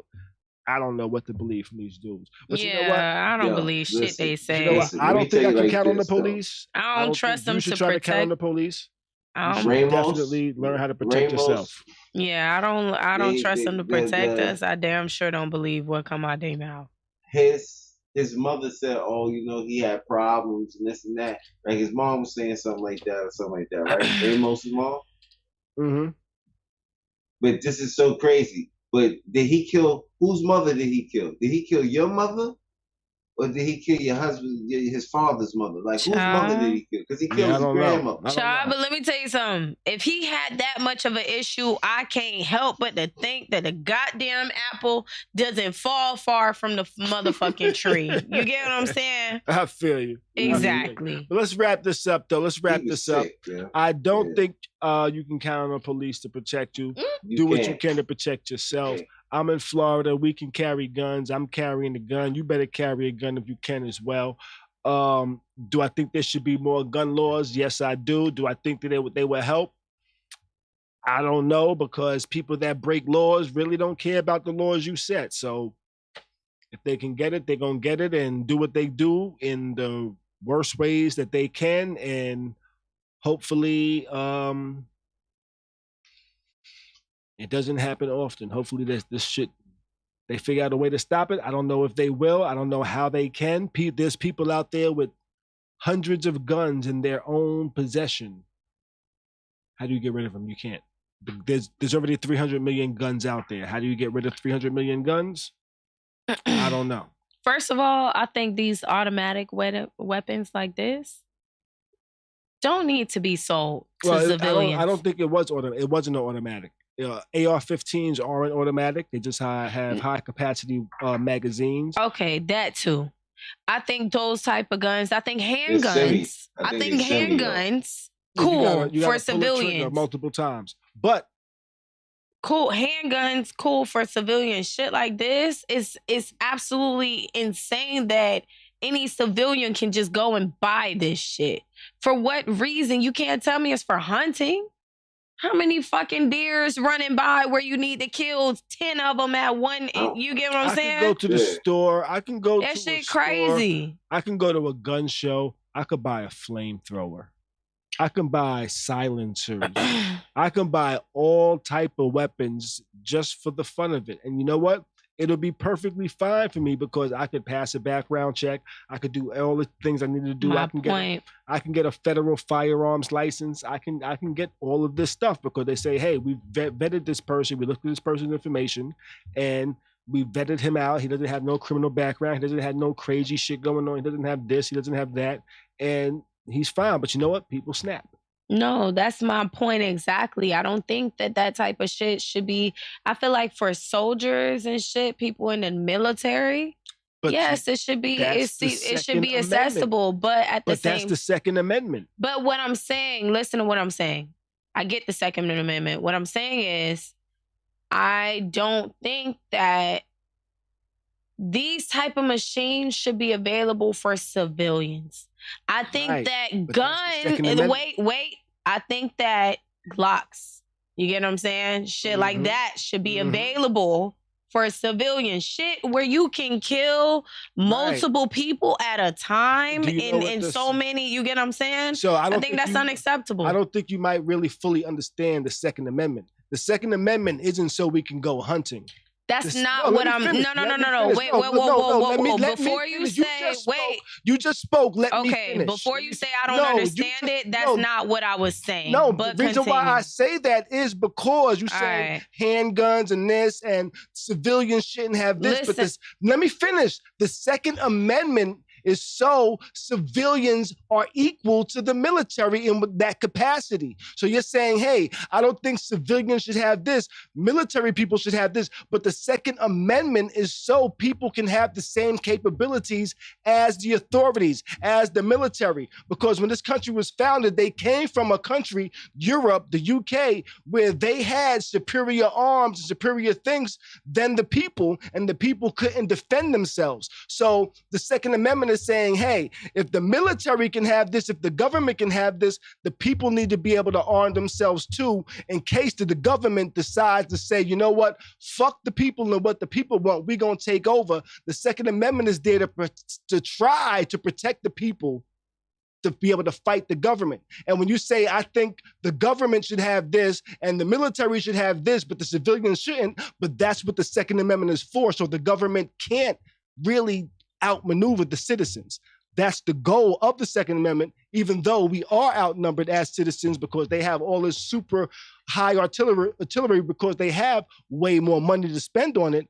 But the Second Amendment is to try not to restrict people from being able to defend themselves. And that's what the NRA tries to do, even though I don't agree with the NRA. And that's why I said I don't think you understand the Second Amendment. Okay, so I understand the Second Amendment. I absolutely understand the Second Amendment. But what I'm saying is, if you had let me finish, what I'm saying is that, not that, okay, so no, I don't feel like a weapon like the one that this kid used should be available for kids his age.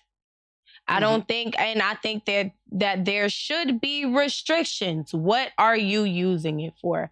I understand, yes, the Second Amendment is for the military or the government to not have more power than the people. Understood. But at the same time, when we have issues like this, I think restrictions, the gun restrictions that people are asking for, I feel like they should include things like it should be tougher for people to get this type of equipment. Look into not only their background, what are they using it for? Monitor them. They shouldn't be so young being able to get these type of, you get what I'm saying? That's what I'm saying. I'm not saying I don't understand a fucking Second Amendment. I understand we have the right to fucking bear arms. Not stupid, okay? I'm saying that there should be more. Wait, let me finish. But I wasn't done. But the people shouldn't. But I wasn't done.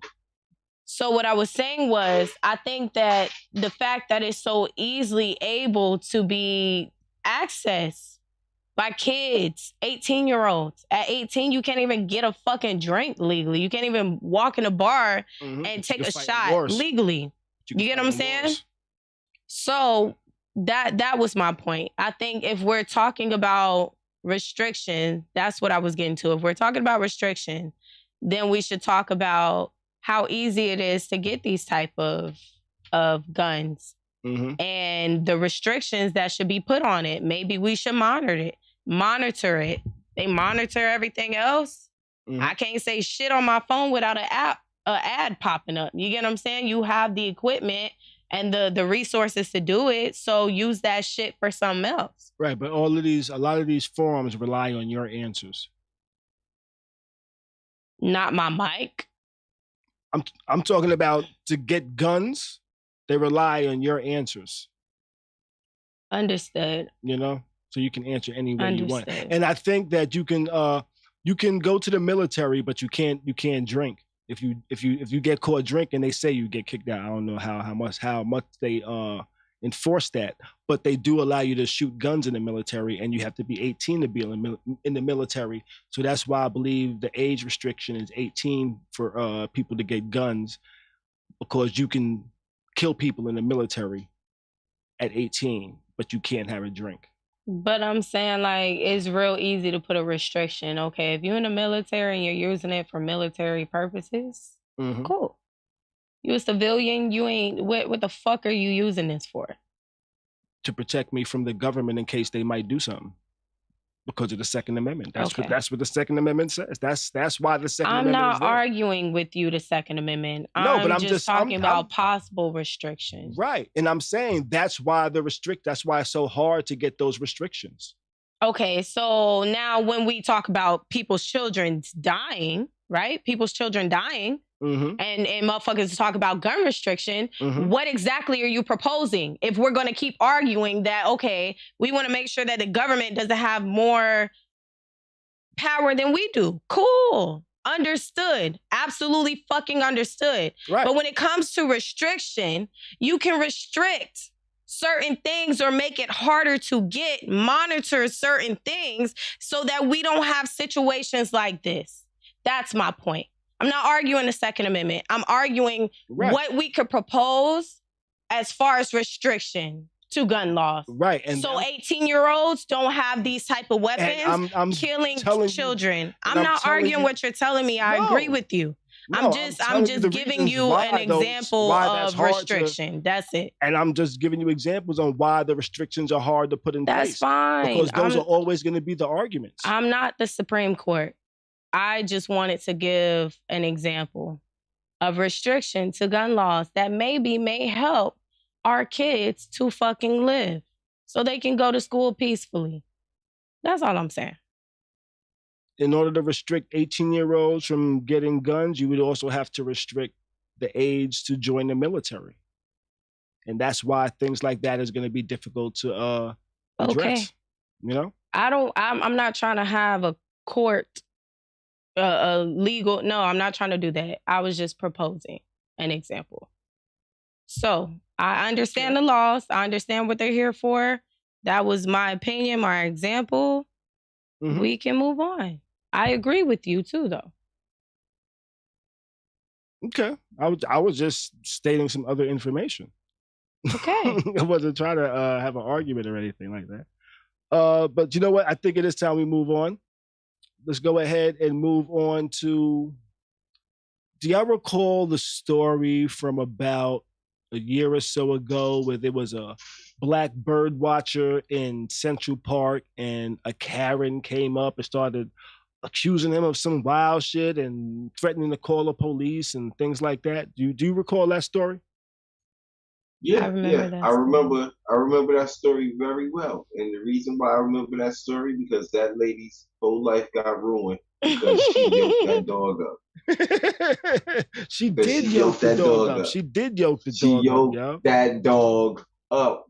That's why she got in trouble. It wasn't because she said, "Oh, please," and he's a bird watcher and none of that. She had the dog on the leash like this, dangling him. Listen, the dog. That part of America, had the dog like this, dangling the dog. White people love their dogs too. She ain't give a fuck.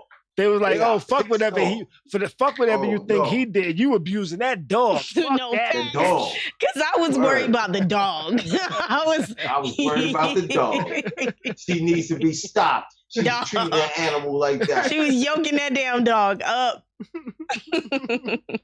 Man, listen. this gentleman here, he now has his own show on National Geographic about bird watching. I think that was his goal, wasn't it? Dope. You remember when the story came out? I think that was his goal, and he literally fucking reached his goal. He's a bird I believe watcher, if I'm not mistaken. His name is Christian Cooper. His name is Christian Cooper, and he now has his own show on National Geographic. And the series is called The Extraordinary Birder. In the series, Cooper will take viewers into the wild, wonderful, and unpredictable world of birds. And that's according to National Geographic. So, shout out to the homie, Christian Cooper, for getting his own motherfucking show on National Geographic. That was the goal. He got the goal. Happy to that boy. Homie there, man. That's dope for him. That's dope for him. Man, Beez. You went from being harassed by Karen to now making that Karen mad every time she even thinks about National Geographic. And I hope she was a National Geographic watcher. She probably watched National Geographic because they probably had dog shows on there and shit.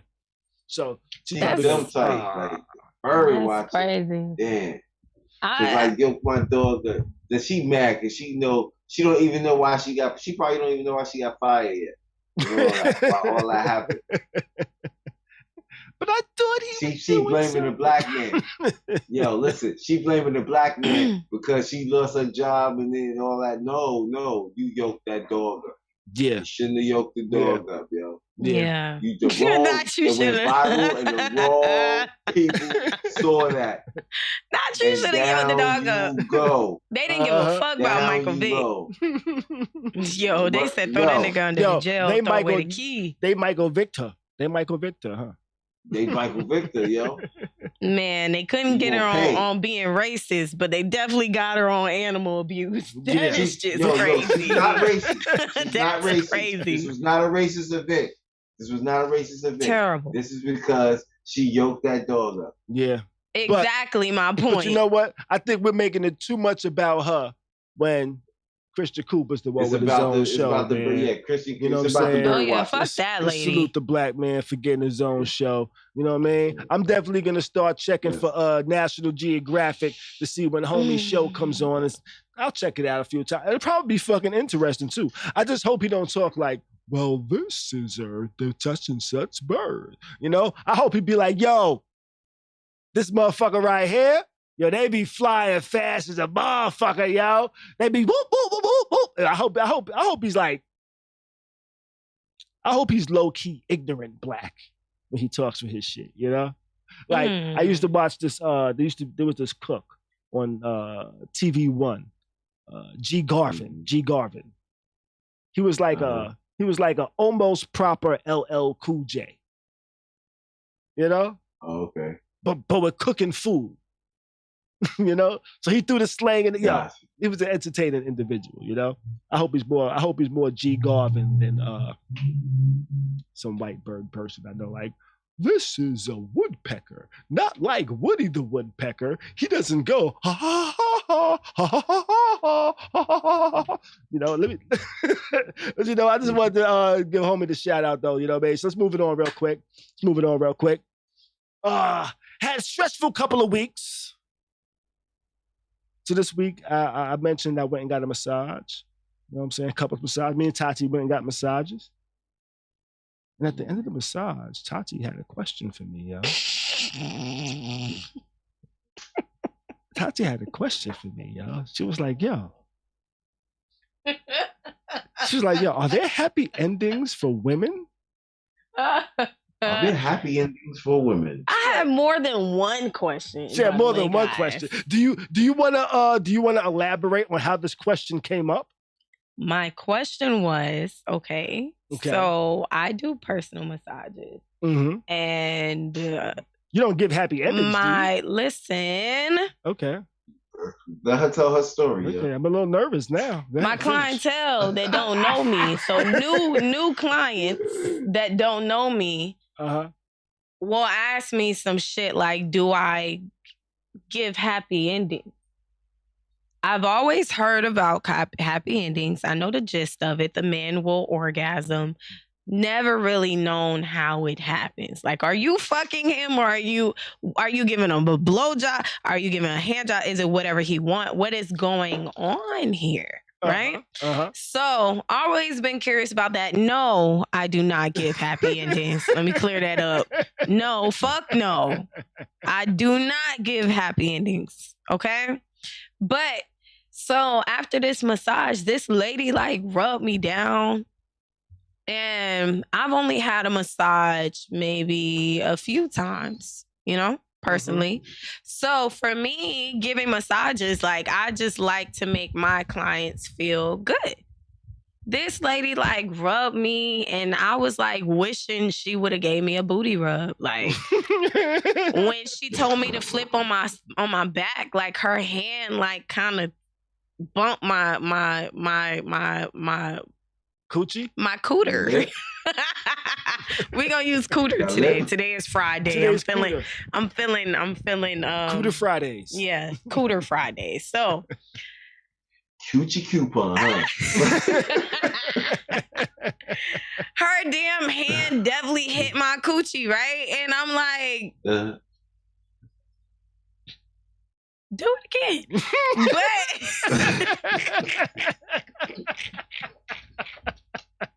But I also recognize that is how massages work. You get what I'm saying? Massages are here for you to, not only for healing, but also for intimacy. Like, some people talk during their massages, too. So like, sometimes they want to be listened to. So massages are here for different purposes for different people. Okay. But and most people get caught up on the intimate parts because you are touching them. It's an intimate space, moment, whatever, right? So after the massage, I'm horny, like, immediately. Immediately. So I'm curious, and I'm like, okay, so this wasn't exactly after. This was like after, when we got in the car. But, after the massage, I'm horny, and I'm like, okay, so now I understand. But when we get in the car, I'm like, so what are happy endings? Is it a broad spectrum? Are these, and I know it's not at every massage place. I know it's certain places. I know it's usually Asian people. I know people that are unlicensed are basically giving happy endings now too. But when you, but I know,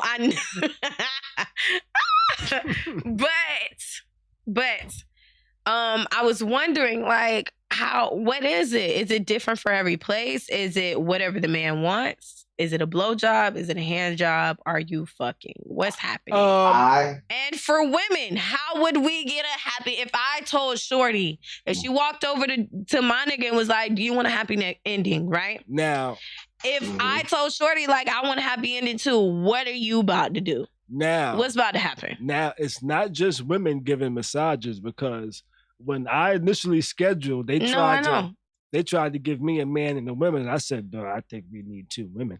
Oh, wow. Yeah. Listen. Time out. So you made that decision. But no, seriously, I'm curious. Nigga was stopping the bullshit out the gate.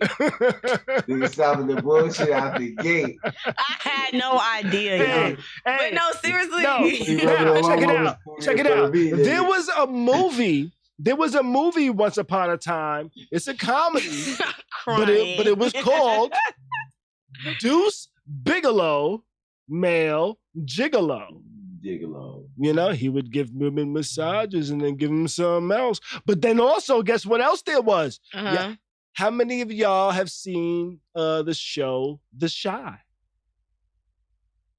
I have. Who was the gigolo on The Chi? There's an episode where the mother of the kid gets a massage. What kid? The dude that was you talking about Jacob Lattimore? Yeah, him. His girl. His mom. She got a massage? His mom got a massage, right? And then at the end of the massage. His mom. Right, his mom. Oh, okay. His mom got a massage. At the end of the massage, she asked if she would like a happy ending. And then he fucked the shit out of her. I don't think he asked her, though. I think the whole session, was just... And then they got into a relationship. But he was known for doing that. Right, though. He was known for doing that because when he came downstairs, he bumped into her son. And he was like, yeah, I just had a client. Yeah, upstairs. He was like, word, you got a client? Yeah, I know how you do. I know how you do. He was like, yeah, in this building, 5th floor, 5 what? Nigga, that was my mom. And the nigga ran off. I remember that. But he was the gigolo. He started off as the gigolo for the mom, giving her a happy ending. You know? There was another movie with Anthony Mackie. Anthony Mackie was in a movie back in the day. I forget the name of it. It was him. That nigga had some kids. No, not that movie. It was the movie with him and what's the girl that be making the faces? She was a girl. Yeah, the woman, she's an actress. You mean Khary Washington? Yes. See, all I had to do was make the faces. You knew exactly who I was talking about. You said girl, so that threw me off. You know, Khary Washington, Anthony Mackie and Khary Washington was in a movie where he was a gigolo, but he was fucking bitches, getting them pregnant. Yeah, you're right, Beez. He did have all the kids. He was getting them pregnant. They wanted to get pregnant. They knew he had the sperm, and Khary Washington so she was this nigga pimp.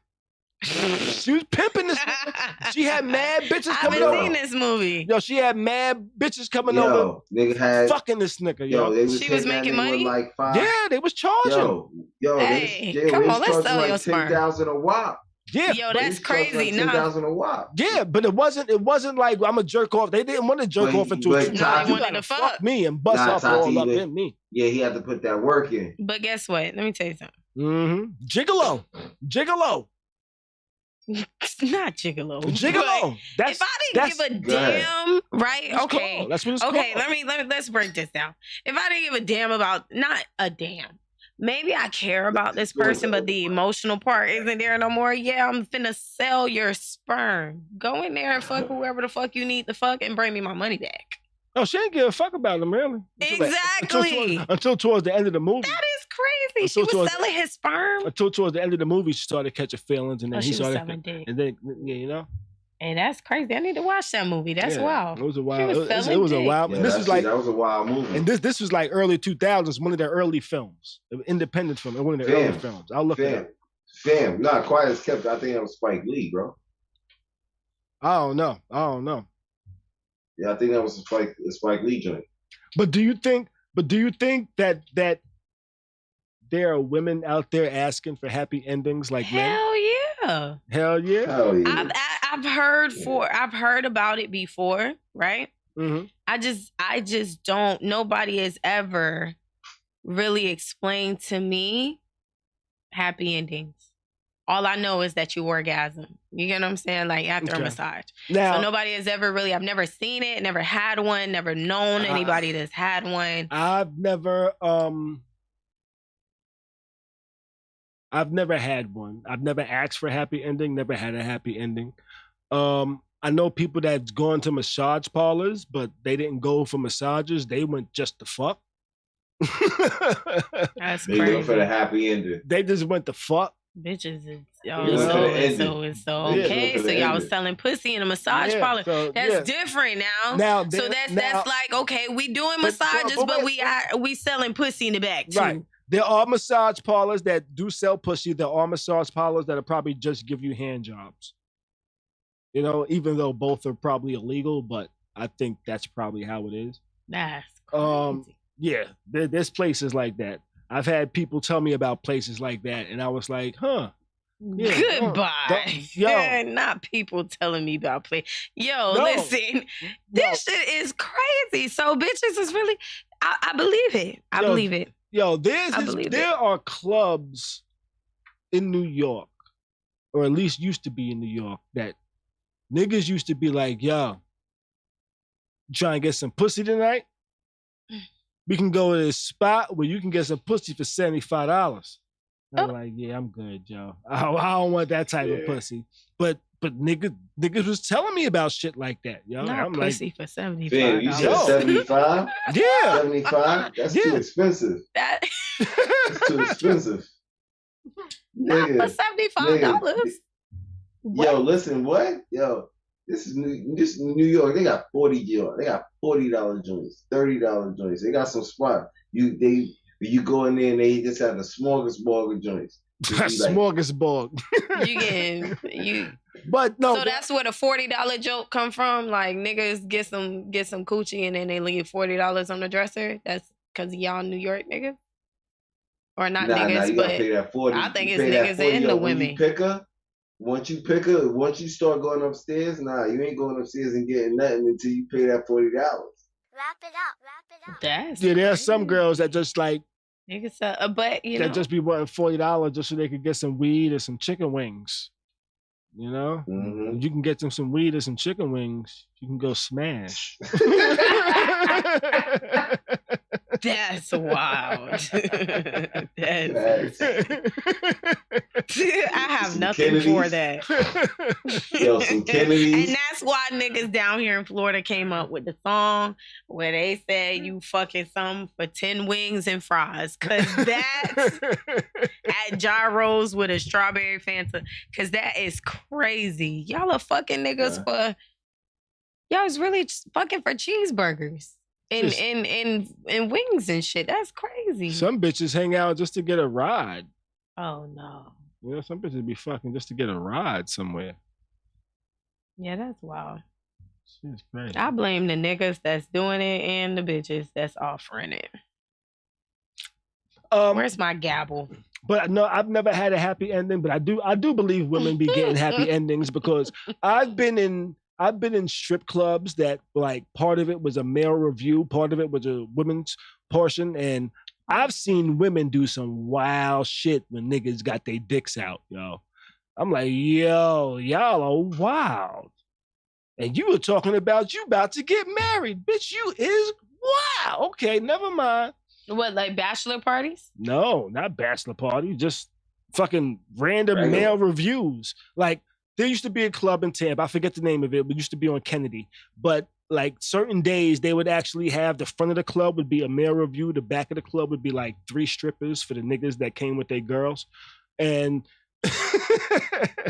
there used to be niggas in the front. Yo, there used to be mad women in there, yo. And I've seen women in there sucking stripper dick. I'm like, yo, I'm going back to the back. Yo, they was what? Sucking strippers' dicks.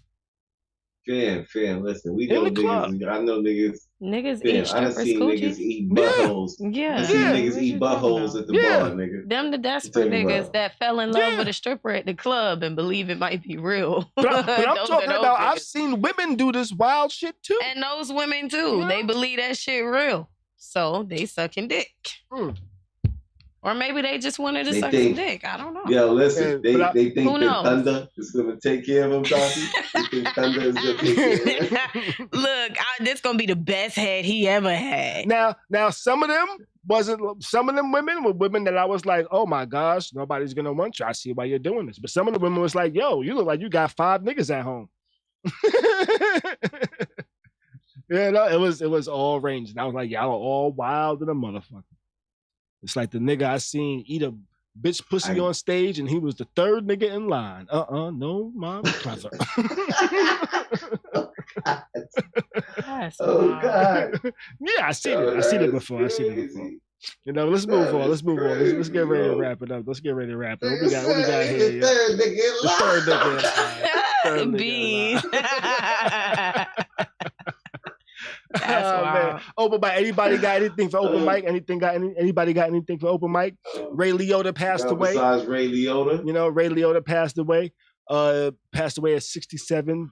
He was filming a movie in I think Mexico, and they think they said he died in his sleep. Actually, where I think either dying in your sleep or dying while orgasm is probably the 2 best ways to die. I think. No? Yes? Y'all agree? Disagree? Or neither one of y'all pay attention because y'all looking at your phone? I heard you. I don't know if I agree or not. Because I mean, how would we know? Is it the best way? I'm just because what if you ain't orgasm yet? That's why. What if you ain't all the way asleep yet? That's why I said while orgasm or asleep. What if you woke up? What if the people that die in their sleep wake up right before they die? You get what I'm saying? Like, I don't know. I don't know the specifics. I don't know. I kind of wish you wouldn't say that because sometimes I wake up because I think I died. So I wake up. Man, like, now you I'm know still what? alive. I'm still alive. Dreams and shit? No, sometimes I feel myself fall asleep. Okay. And I'm like, oh, I stopped thinking. I stopped seeing anything. I think, am I dead? Let me wake up. Oh, I'm alive. All right, let me go back to sleep. Nah, ain't no way. No, I do that. I do that sometimes. So I do that sometimes. Nah, but seriously, like, we don't know. What if those people... It's like the chicken and the egg situation. Like, you don't know what the fuck comes first. You don't know if people die in they sleep or if they wake up dead. Like, that's not funny, but like, that's the argument. Like, you don't know. Yeah, I'm not sure. You don't know. Okay. I'm curious. I'm not that curious though. I think it's tragic. I don't know if it's the best way to go, but hey, I think it's better than drowning, better than being on fire. You're right. You might have a point there. Let me have a heart attack while my heart is already racing from busting this nut and pushing this shit out. Oh wow. Let me bounce around saying, wow. Oh! And the artist slowly goes away and the motherfucker be like, yo. This nigga trying to go out like Jeff Johnson and the fucking Distinguished Gentleman. Hey man. Yes. Wow. Hey man. I think for both men and women, I think the best way to go would be to right as you fucking orgasm. Right when you get that, the best way to go would be right as you nut. Yeah. Yo, that's right. You know what's so crazy? That would be terrible. You have to die young because I don't think a 90-year-old man is like getting that nut. Why not? Who giving some booze? They got Viagra, nigga. Man. That's who it's made for. That shit is bad for your heart. It's made for niggas in their 90s. Yeah, he's gonna have that, what you call it? Yo, you gonna have that motherfucking heart attack. Nigga, Hugh Hefner financed Viagra, nigga. He financed the research. And he was like 97 or some shit like that. I don't know. I'm guessing. I'm making shit up. Because he looked old as fuck. He was like 97. I don't know. I don't think he was that old. I think it was like 80. Let's see. 80, something like that. Let's see. Hugh Hefner. I say, look, what if you get right to the edge of your nut and then you die? You ain't even get... Because a nut just isn't about... It's not about the peak. It's about how you come down too. So what if you get to the peak and then you just die? You don't even get to the bottom. Like, did you really just even orgasm? You got to the peak. Nah, that peak is crazy. Nah, dog. I've got to the peak and it stopped. Hey, that peak makes... That is terrible. Hey, I got to the top of the mountain. I've gotten to the top and it came back down. It didn't go over. It came back down. That is terrible. Only to slide back down, yo. Well, then for men and for women, it's two different things. Because for women... And that's not an orgasm. That's an almost orgasm. Nah, exactly what I'm saying. Right. So that's for women, you can get to the orgasm, and one thing will fuck it up, and that shit gone. You don't get to carry out the orgasm. Same thing for men.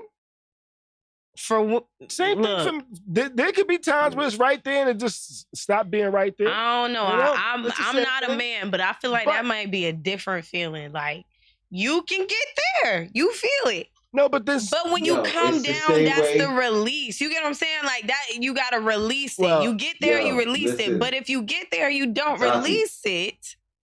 You get what I'm saying? Tati, let me tell you something. Sometimes, you know, like when niggas is doing their thing, it's some shit that could just fuck your whole shit up.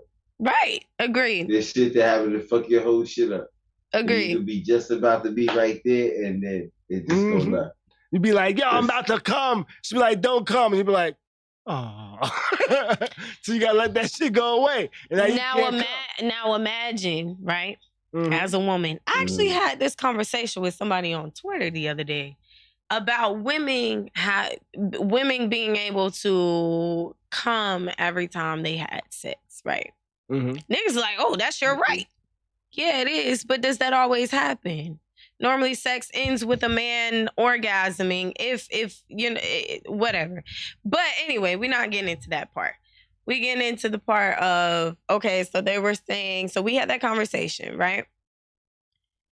Yeah, y'all say things can fuck it up. But what about women? Like, what about when we get to the top and we get to that point and we're like, okay, don't stop. Now all of a sudden a nigga caught a cramp. Or the nigga, he trying to keep going. He done fucked up the rhythm. I said, don't stop. Right? And you done fucked the rhythm up. Now it's gone. It's gone. I can't get it back. Can't get it back. Men, I feel like men can orgasm like women can too. But sometimes it's harder for women to orgasm. So imagine getting there and not releasing and it just gone. It's gone. I'm not saying it's different for y'all, but I'm just saying for women that fucking sucks. I know what that feels like. I get it. I know what that feels like. Getting to the top and you like can't even get it back. I get it. Fuck that. I don't want to die like that. I don't want that. And that's why I said orgasm, not top of the orgasm and fall back. And that's why I said orgasm. I didn't say almost orgasm. Like after the release is made. A nice, good orgasm. Yes. I don't know. Not an almost, but a nice, good orgasm. That sounded like an almost. I'm scared of almost. Not the almost. I don't want to be nowhere near no almost. Okay, I've had some almosts in my life, you know. Almost did that. Almost. Oh, man. Yeah, be like, yo, you know how they got that meme, right? Yo, did you pull out? Almost. Oh, see, that's different. That's some bullshit. Oh, shit. Any more? We got any more for the open mic, or we done? Are we done? No, I think we done. We done? All right, cool. All right, let's get ready to wrap this up and shit. I think that's everything for tonight. Kind of went a lot longer than I expected to go. But fuck it, man. We'll be back on Tuesday, you know? Thanks for joining in. Yes. Thanks for checking us out. You know, make sure you follow us on Instagram, Twitter, Khary's Crib, OK Khary, Elbow Grinders. I do have one thing to say. What's that, Beez? Happy Memorial Weekend, everybody. Oh yeah, it is a Memorial Weekend, huh? I ain't got no plans. So niggas got 3 days off? I ain't got no plans for Memorial Weekend. Okay. Yeah. You thought you did. I plan on sleeping in on Monday. But I ain't got shit planned for the weekend.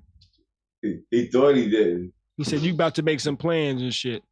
Oh. Tati said, 3-day weekend. He said, I ain't have no plans this weekend. Guess what? Yeah, he can sleep in all he wants to. That ain't got shit to do with my weekend, goddamn. You want to stay home on your day off? Cool. Shit, I'm going to the beach. God darn. Yeah, but shit, let's get up out of here. We're going to wrap it up. See y'all on Tuesday. Beez, I'm proud of you. May y'all Memorial Weekend be great. Thank you. Do your best to stay sucker free. Keep a smile on your face, baby. Thanks for watching the dopest live stream that's something like a podcast, something like a newscast, and sometimes like a showcase. Khary's Crib. Khary's Crib. Khary's Crib. Khary's Crib. Khary's Crib. Khary's Crib. Khary's Crib.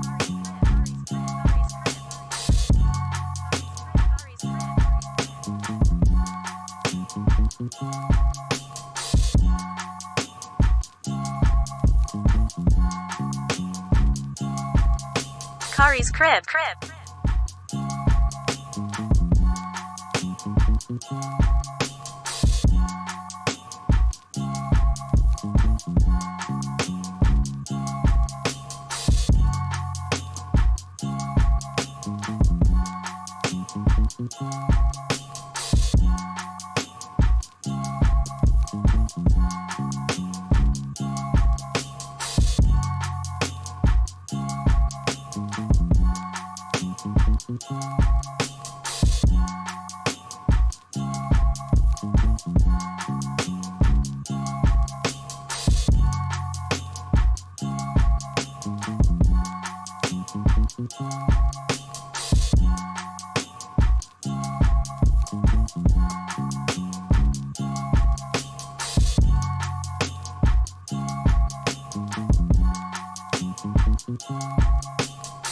Thanks for watching the dopest live stream that's something like a podcast, something like a newscast, and sometimes like a showcase. Khary's crib, Khary's crib, Khary's crib, Khary's crib, Khary's crib, Khary's crib, Khary's crib, Khary's crib, Khary's crib, Khary's crib, Khary's crib, Wrap it up, wrap it